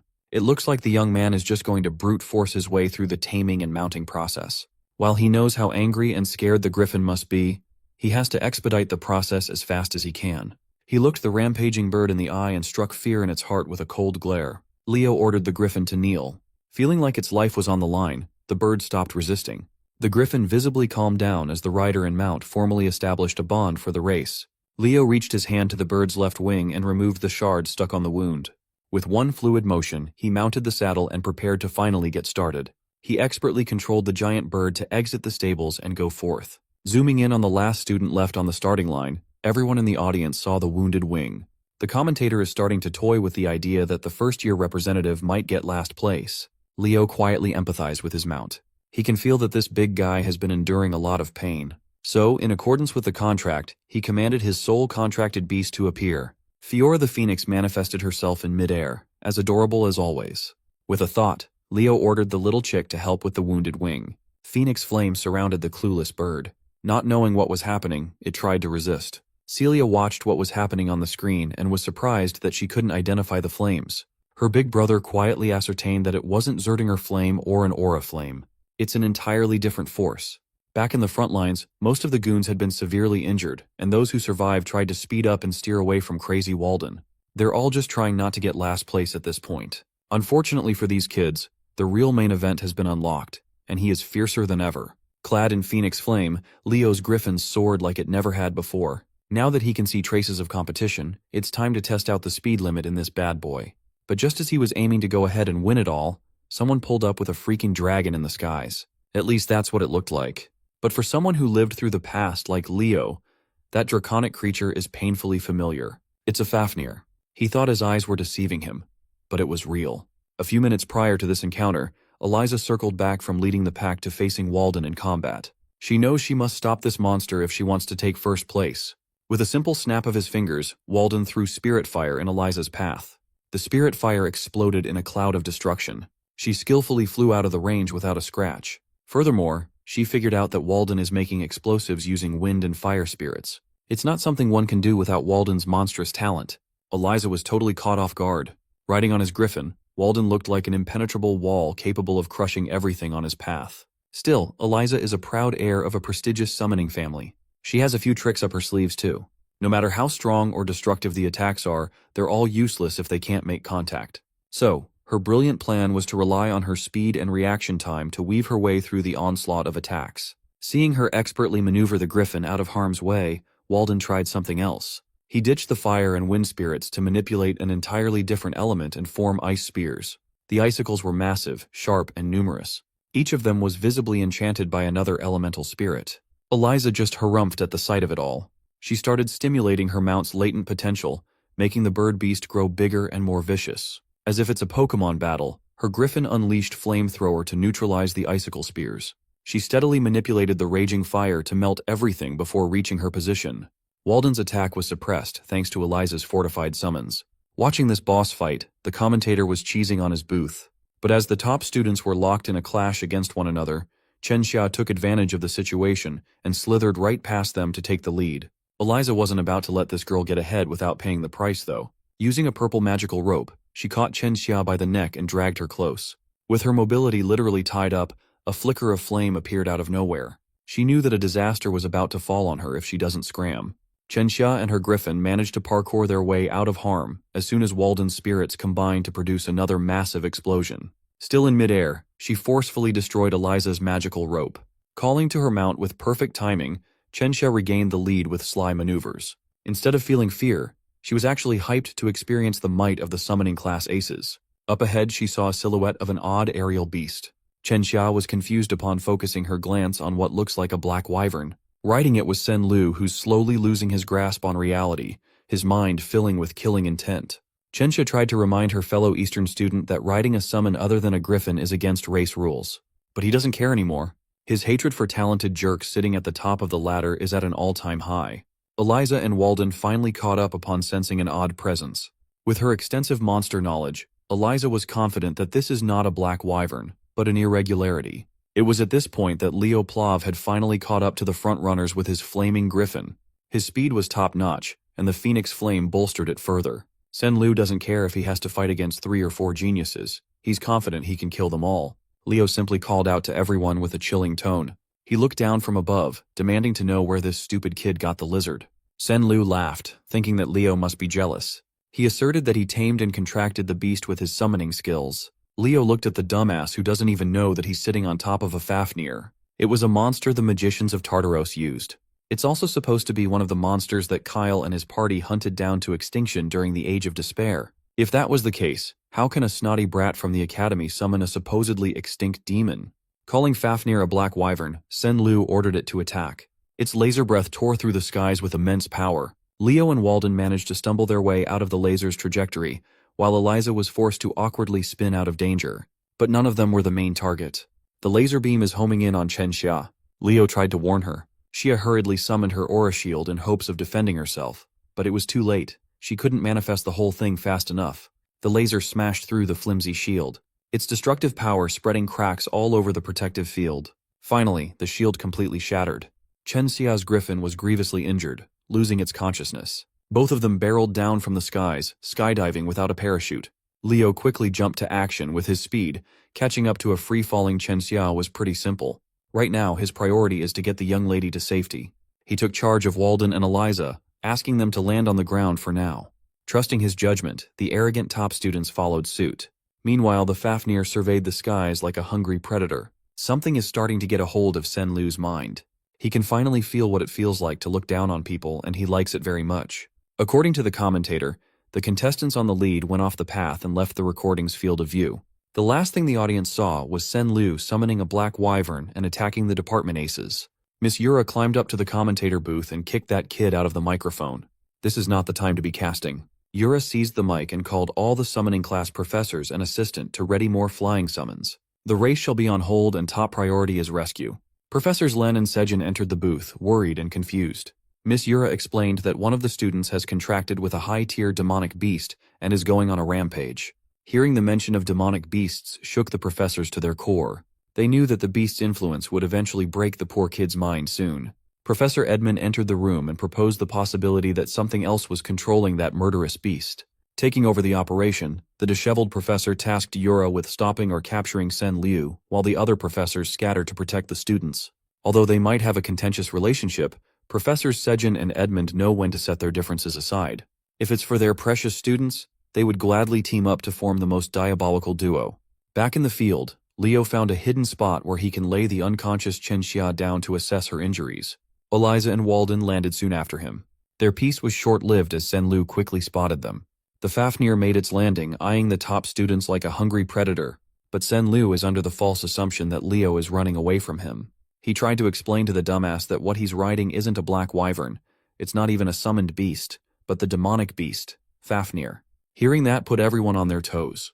As Leo walked closer and closer, the image of the mythical hero, Kyle, seemingly overlapped with his figure. He recalled the time when all he did was slaughter these vile beasts until not a single one of them was left. As a former hero and an aspiring one, Leo came here to add one more to his disgusting creature kill count. It will be a nostalgic bout, no doubt. He steadily walked up, the Fafnir towering over him. Sen-Lu, the dumbass, laughed at Leo's words. At this point, the kid is not thinking straight anymore. His eyes were strained, and his aggression was off the charts. His inferiority complex was magnified to the highest degree, and he was desperate to prove that he was not below the aces of the summoning department. Once more, he beckoned the Fafnir to unleash the destructive laser breath. Just as the devastating power was about to reach its target, a giant hand made of stone burst out of the ground. The hand then pulled itself up from the floor, revealing a stone golem that stopped the incoming laser using its body. Hearing Leo mention the slaughter of disgusting creatures is a goal that Walden can get behind. For once, he seemed enthusiastic. Seeing the attack getting neutralized by golem magic, Sen-Lu started panicking. Eliza formally teamed up with Leo too. She knows what's at stake and resents Walden for acting cool. And so, the three aces drafted their plan of action. They have to knock that bum off the demonic beast first. Walden's golem won't be able to hold much further. Before it breaks apart, they must be ready to attack. Seeing Eliza and Walden bicker while in the middle of a life-or-death scenario painted a nostalgic smile on Leo's face. Heroes are oddballs in every millennium. As the golem slowly but surely crumbled, Sen-Lu regained his arrogance, daring Walden to summon something stronger. Once the golem turned to nothing but loose boulders, the trio was nowhere to be seen. Eliza kicked off the offensive with her magical purple rope. It twirled and stretched according to her whims, ultimately entering Sen-Lu's range. While she was taking care of crowd control, a finger snap kicked off the damage. Sparks of fire appeared all over the Fafnir's body as it reloaded for another laser beam. Walden strategically placed the detonators in critical areas and detonated his spirit bombs all at once. With his part out of the way, it's time for Leo Plov to pull his own weight. As the smoke of the explosion cleared up, Leo closed the distance between him and Sen Liu in the blink of an eye. He grabbed the bum by the hair and delivered a full-powered kick across the face. He nearly knocked Sen Liu out of the Fafnir, but something else has taken over the kid. Whatever or whoever has possessed. Sen Liu praised Leo's idea of getting the boy away from the demonic beast. But with a proper vessel, whatever this thing is has already taken over. Sensing the increasing danger, Leo was whisked away to the skies in the back of the demonic beast. Walden and Eliza were left on the ground. The possessed bum asked if Leo was starting to feel fear right about now. He simply replied by clocking the spirit of a demonic beast handler for Tartaros possessing Sen Liu's body. The handler had never experienced something like this. No one had ever seen through his real identity before. Leo's disturbing calmness in the middle of a stormy situation reminded the handler of the heroes from the past. Of course, that also means he can't let Leo develop and flourish even further. He's a massive threat. Using a more refined spirit technique, the handler swiped Leo away with ferocity. He couldn't establish a proper foothold and began free-falling from the skies. Still, he remained calm and summoned Fiora to bail him out. Phoenix Flame danced in the skies as Leo joyfully manipulated a flame orb. This whole situation reminds him of the old days. He was Kyle, the hero of the beginning, but he'd be the first to admit that he was good at everything but never mastered a single discipline. Jack of all trades, master of none. When talking about aura, Aaron and Dueno had him beat by miles. In magic, he was admittedly inferior to Luna. As for summoning, Lucina's was a different beast altogether. That being the case, being an all-arounder allowed him to combine abilities and explore ideas that had never been explored before. Using aura, magic, his bond with Fiora, and everything he knows about summoned beasts, Leo cast a powerful spell. Aura, magic, and soul energy are distinct, unending paths. However, when combined with one another, it can result in some overpowered outcomes. Fiora, the little chick, is gone. In her place was an adolescent phoenix. Mighty and graceful, her flaming red feathers lit up the world as she caught Leo with her talons. Seeing the transformation, the demonic beast responds to the phoenix's energy with agitation. The handler seemed more serious when he asked Leo who he really was. He playfully responded that they could exchange information. He just wanted to know where Sen Liu got the Fafnir. But this anomalous student is way too knowledgeable about the age of despair, someone that can't be allowed to live. Anticipating the Fafnir's attack, Leo drew his sword and manipulated the phoenix flame to coalesce at the tip. Luckily for Leo, Zerdinger's secret sword technique is tailored for phoenix breath. As a result, his secret technique, Prominence, can reach a higher realm. The Fafnir's murderous laser beam and Leo's mythical fire collided. It was a Dragon Ball fight. Leo held his ground, not letting up for a single second. Sen Liu, on the other hand, looks like his brain is scrambled from the possession. Fafnir stumbled in the air, groaning in pain and knocking the handler out of balance for a moment. Leo did not miss the opportunity to press his attack, seeing as the demonic beast's soul energy was starting to weaken. He screamed and poured every bit of power he had stockpiled to overwhelm the enemy. All the handler could do was curse the young man. Phoenix flames entered Fafnir's body, wreaking havoc and burning the demon from the inside until the fire exited from every orifice. Leo won in an explosively disturbing fashion. He praised Fiora for coming in clutch as he huffed and puffed for air. It's about time to go back, but the Phoenix transformation limit has been reached. Leo realized that he must have miscalculated, and now he's on track to fall to his death. As he screamed on the way down from thousands of feet, the real body of the demonic beast handler for Tartaros continued his meditation, hidden in the woods. Just as he was about to pull another bullshit attack, a radiant light enveloped the entire forest. Next came an overwhelming pressure that pushed the handler down to his knees. Professor Sejin has arrived and successfully sealed the perpetrator's movement. Alongside him was Professor Edmund, who emanated darkness around his body. The handler immediately recognized the two pillars of Lumen. Knowing that he couldn't handle all that smoke, the handler opened a rift in space and bid his farewell. It's disappointing that he failed, but he'll have to wait until next time to cause some chaos once more. From the rift in space, a smoke creature with countless eyes and mouths filled with sharp teeth burst out. The creature turned to the man who summoned it and slammed its unfathomably heavy body against the handler. Once the smoke dissipated, the rift in space and the handler were gone, leaving only a few loose rocks and some nasty vape clouds. The professors feared that the forces lying in the dark were starting to move in earnest now. Sejin retrieved some of the remnants for examination. The two pillars of Lumen knew better than anyone that the academy might no longer be a safe place. Back to Leo, he's still falling to his death. Grabbing the small phoenix, he urged Fiora to go back to the summons realm instead of accompanying him in this fall. Thankfully, A scaly-winged beast grabbed Leo before he became meat paste splatted on the ground. Sitting on the black wyvern's saddle was none other than Miss Yura. The smile of relief on her face was glorious. She thanked the gods that she had arrived just on time. They softly landed on a prairie, the black wyvern still holding Leo like a cub. Mr. Demonic Beast Handler has retreated to a cave in God knows where, the headquarters where he performs all sorts of fucked up experiments. His supervisor stood over him, his eyes filled with disgust and embarrassment. The fool was taken down by a measly hero candidate. The handler, clutching his wounds, argued that what he faced wasn't some normal hero candidate. Upon hearing that the kid had a phoenix as his contracted beast, the supervisor's ears perked up with interest. But upon hearing that the kid knew of Fafnir's true identity, transformed that interest into caution. With a sly smile, the handler's supervisor licked his lips, looking forward to what that interesting hero candidate had in store for them. Back in Lumen, the practical summoning midterm race was cancelled due to an unforeseen incident. Sen Lu, the poor kid, had his mind broken so badly that he ended up dying.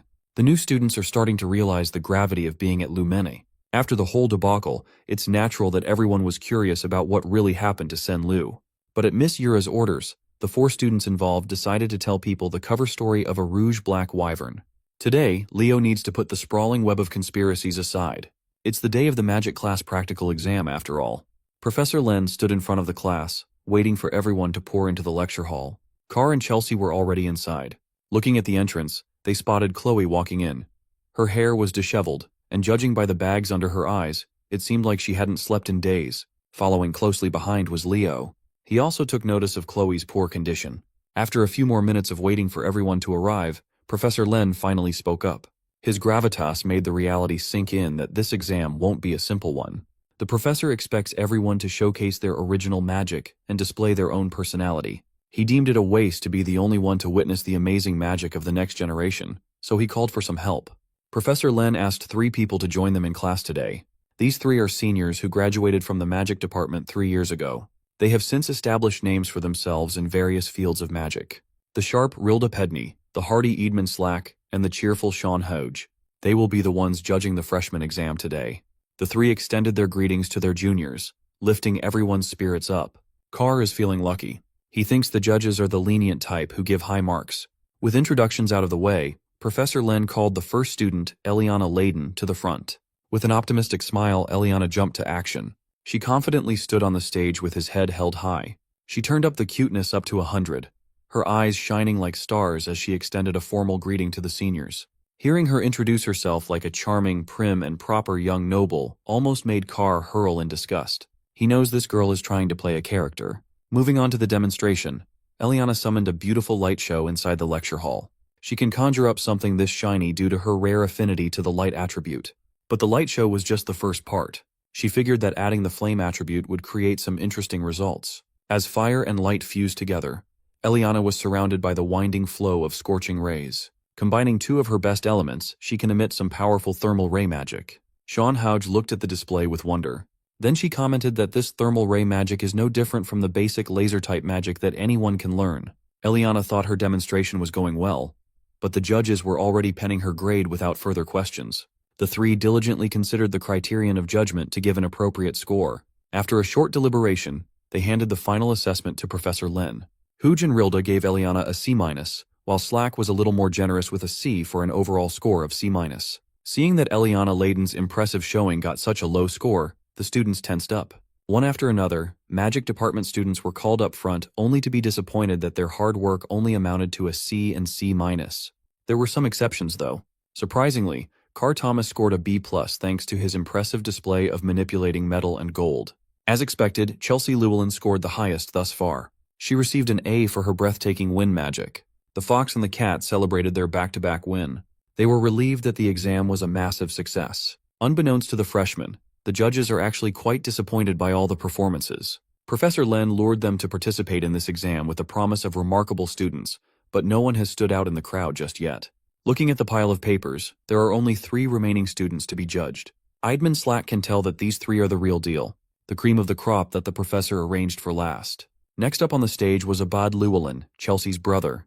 The moment he stepped up to the plate, the ladies couldn't help themselves. If they were judging, they would give him A+ just for his face alone.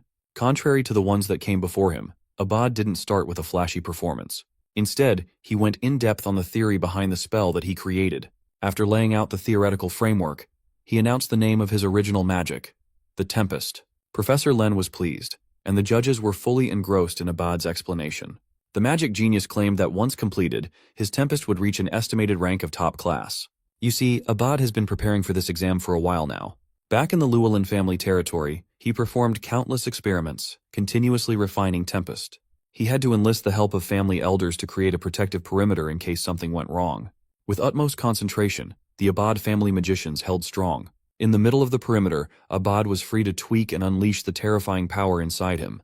Launching his body off the ground and softly floating in the air, the initial stages of Tempest showed itself. With a bloody roar, he stimulated every bit of power in his cells to beat the wind itself to submission. The wild winds eventually coalesced into a destructive storm that can erase everything in its path. The Tempest held so much power that even the protective perimeter manned by 4 capable magicians couldn't contain it. When Abad opened his eyes, he saw the Tempest lifting an innocent animal up to the heavens. He panicked. He doesn't want his lack of control to endanger an innocent life. The desire to save that little animal gave him the last push to completely bend the will of the wind to his whims. Abad is a great guy, perhaps the most fitting hero candidate aside from a certain someone.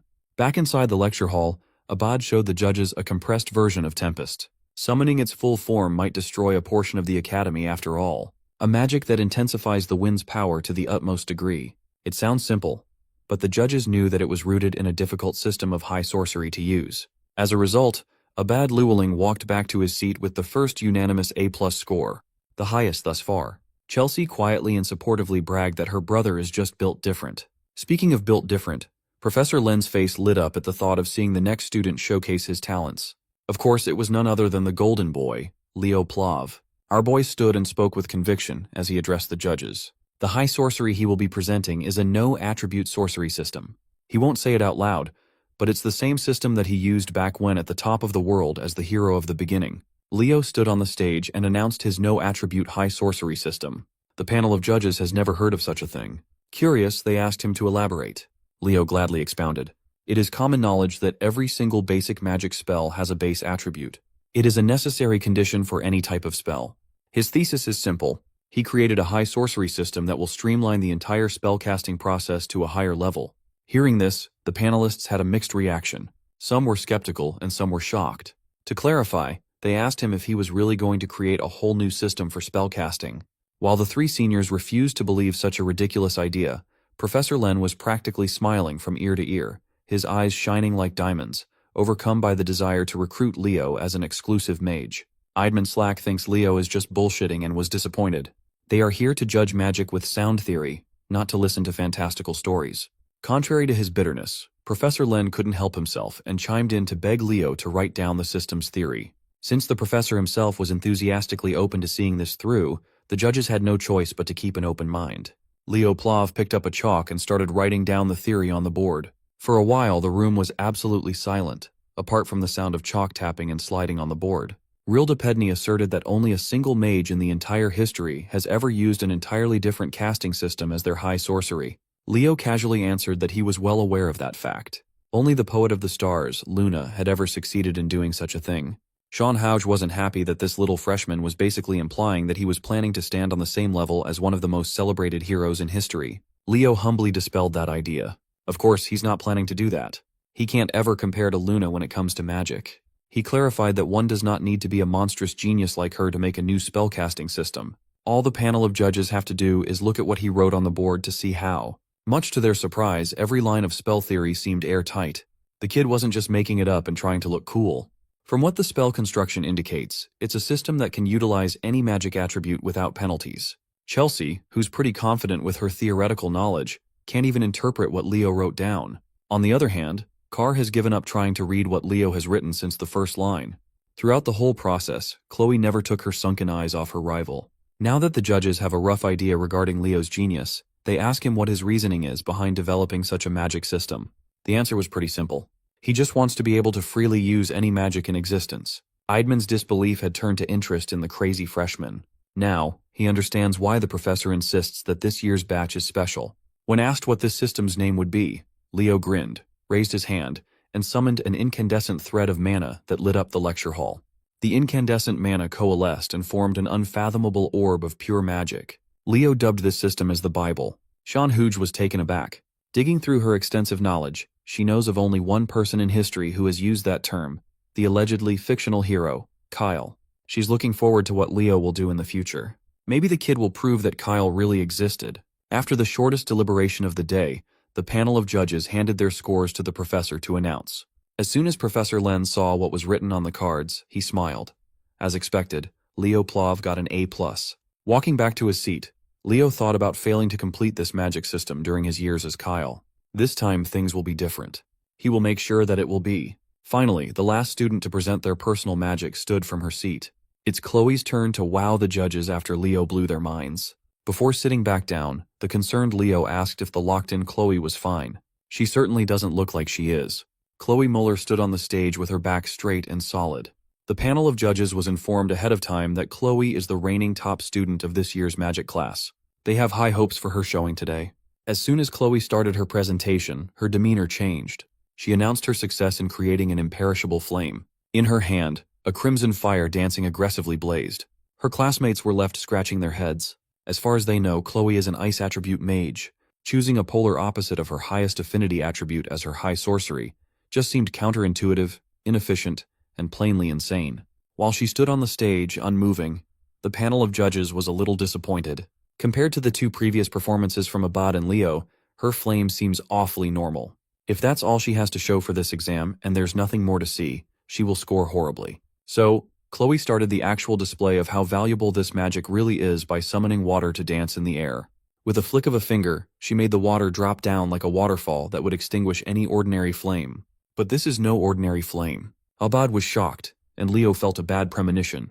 There's darkness behind Chloe's eyes as she explains how she added permanence to the fire. Unless she cancels it out consciously, it will burn forever. She concluded her showing by doing just that, extinguishing an inextinguishable fire. Chloe picked up a chalk and wrote down the theory behind her groundbreaking discovery. In this world, spells follow a common rule that without direct mana support, any spell will vanish. Throughout the whole process of explaining her theory, her peers were slack-jawed. She basically made a spell that broke a rule that had existed since the genesis of magic itself. It was too bizarre, and even the panelists found it hard to wrap their heads around her grand ideas.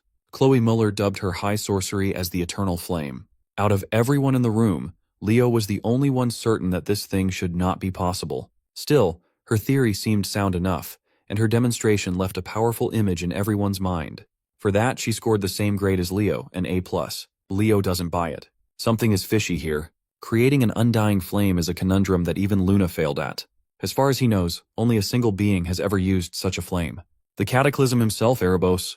The moment the exams concluded, Leo tried looking for Chloe, but she was already back in her dorm to sleep. That girl hasn't slept since the test was announced days ago. Her test prep was insane. Leo kept his questions to himself for now, letting Chloe get some rest. Celia then raised some concerns of her own. Over the past few days, she noticed Chloe getting more and more sensitive. She fought with some of the kids in their class a couple of times. Celia also heard rumors that she's been hanging with some of the delinquents from the Magic Studies program. Mulling over his thoughts, Leo went back to the empty lecture hall. He summoned Fiora for the first time since the race. She's back in her Phoenix chick form now. The mythical beast and the tamer were both glad to see each other again. However, Leo also called someone else to consult about his suspicions. In the middle of a swirling flamestorm appeared a beautiful woman who embodies the very essence of fire. She's none other than Fiora's mom, the guardian phoenix, Miss Farina. Literally the hottest MILF out there. Sitting haughtily and with full poise, Miss Farina asked Leo to get straight to business, asking why he had called for her through Fiora. Leo curiously asked why she's been staying at Lumeni for an extended period of time. Given that the phoenix stands as the total opposite of demonic beasts, there must be a deeper reason for why she's still hanging around the academy. Miss Farina confessed that 5 years ago, there was a horrible terror attack in Lumeni. 2 students and 3 staff perished in the incident, and the culprits were never identified, let alone found. In the end, the desperate headmaster, Kalian Badian, called in a favor and left the Phoenix in charge of searching the school for any clues. Since then, Miss Farina has been looking for any trace of the culprits. If that's the case, she must have heard of the demonic beast handler appearing during the recent summoning exam, resulting in the death of yet another student. When asked if she thought Tartaros was involved, Miss Farina regrettably clammed up. She's suspicious of the evil organization. But that is all she can tell Leo for now. Since he's not going to get any new info from her, Leo just left her with a tip to convey to Headmaster Kalian. He put forth the possibility that Sen Liu may not be the only student Tartaros has influenced. The next day came, and the gauntlet of exams continued. This time, every freshman gathered for the Heroics and Combat Studies joint practical exam. Supervising the exam was none other than the laid-back Professor Edmund. Since every student is accounted for, he dumped the job of explaining the contents of the exam to the class representative, aka Leo. Leo gladly stepped up to the plate and informed his peers about this Heroic and Combat Studies joint practical exam. Today is about forming teams and raiding a hero's world. The world they will be running is the infamous Chedmer incident. As soon as they heard that name, every student anxiously froze in fear. The only one who hadn't heard of the Chedmer incident was Eliana, even though it was part of the written exam. Seeing that the joint class was getting rowdy, Professor Edmund's voice boomed to silence his students. He demanded that they show respect and pay attention to what Leo had to say. Leo continued detailing what they will be tested on today. Everybody will enter a hero's world from 30 years ago. It was an incident involving a group of first-year Lumene students who went on a mission to the central Chedmer forest. They were unexpectedly attacked by Tartaros. Professor Albi, the sorcerer of the magic eye, a second-year student back then, was dispatched with a rescue team. Thanks to his efforts, they prevented a complete massacre. The goal of this exam is to rescue the injured students and exterminate hostile demonic beasts, while assisting the image of second-year Professor Albi. Professor Edmund added that this is not an average midterm. They will have to learn to be more cautious and alert, to stay sharp at all times. Anyone who is judged to have no heroic potential by the end of the exam will be immediately expelled. Hearing such a harsh punishment for doing badly worried those who weren't too confident about their practical application. Softening up at the sight of his worried students, the professor assured them that they'd all come so far and had become strong enough for this challenge. They just need to trust themselves. He might look like a bum, but Professor Edmund really knows how and when to give the carrot and the stick. Proceeding with the test, it's time to begin organizing the teams. Everybody was asked to come forward one at a time, starting from Class 1. It seems like they are not forming their own teams. They might have to work with people they haven't even met before. A random draw might determine whether you get into a stacked team or a horrible one. When it finally came to Leo's turn to draw, he pulled out number 11, the very last team in this exam.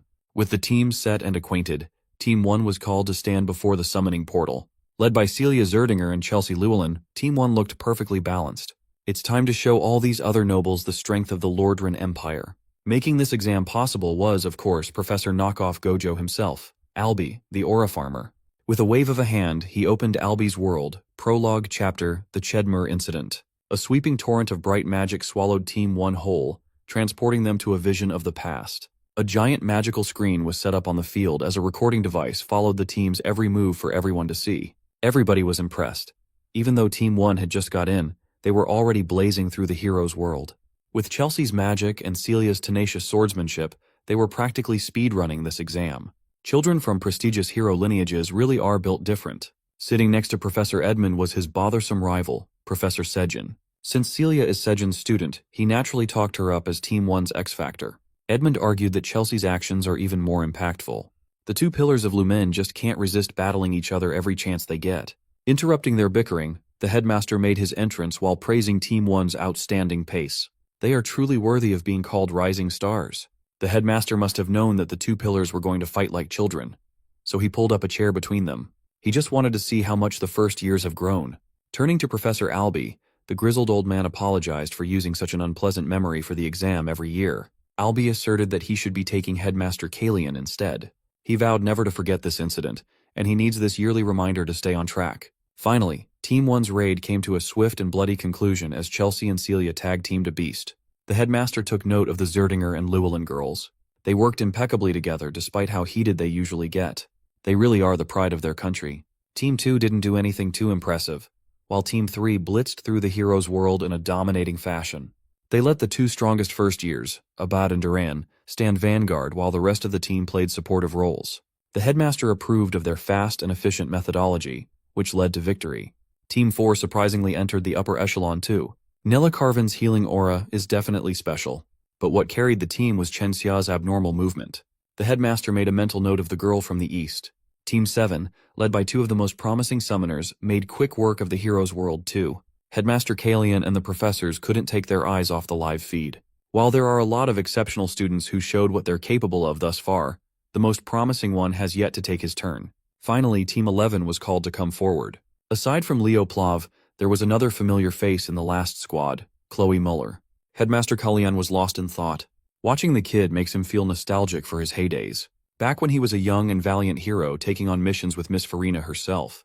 Team 11 stood on top of the magic circle. Leo and Chloe stared into each other's eyes.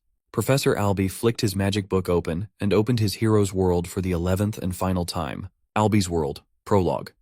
Chapter, The Chedmer Incident. Loaded. No one noticed a hint of darkness dropping onto the magic circle, corrupting the intricate etchings. While the light swallowed Team 11, Leo's instincts were telling him that something was wrong. Different from all the previous hero's world openings, the light seemed to move more aggressively. Much to everyone's surprise, only 2 people were transported out of the field. Aside from Leo and Chloe, the rest of Team 11 was left where they were standing when the magic circle died down. Professor Sejin stood from his seat, worried about what was happening. Headmaster Kalian Badian consulted Albie as to what had just transpired. With a hint of fear in his voice, Albie demanded that the exams be halted. The hero's page in his book depicting the Chedmer incident has been tainted by foreign forces. What shouldn't happen just happened. It's an unprompted hero dungeon manifestation.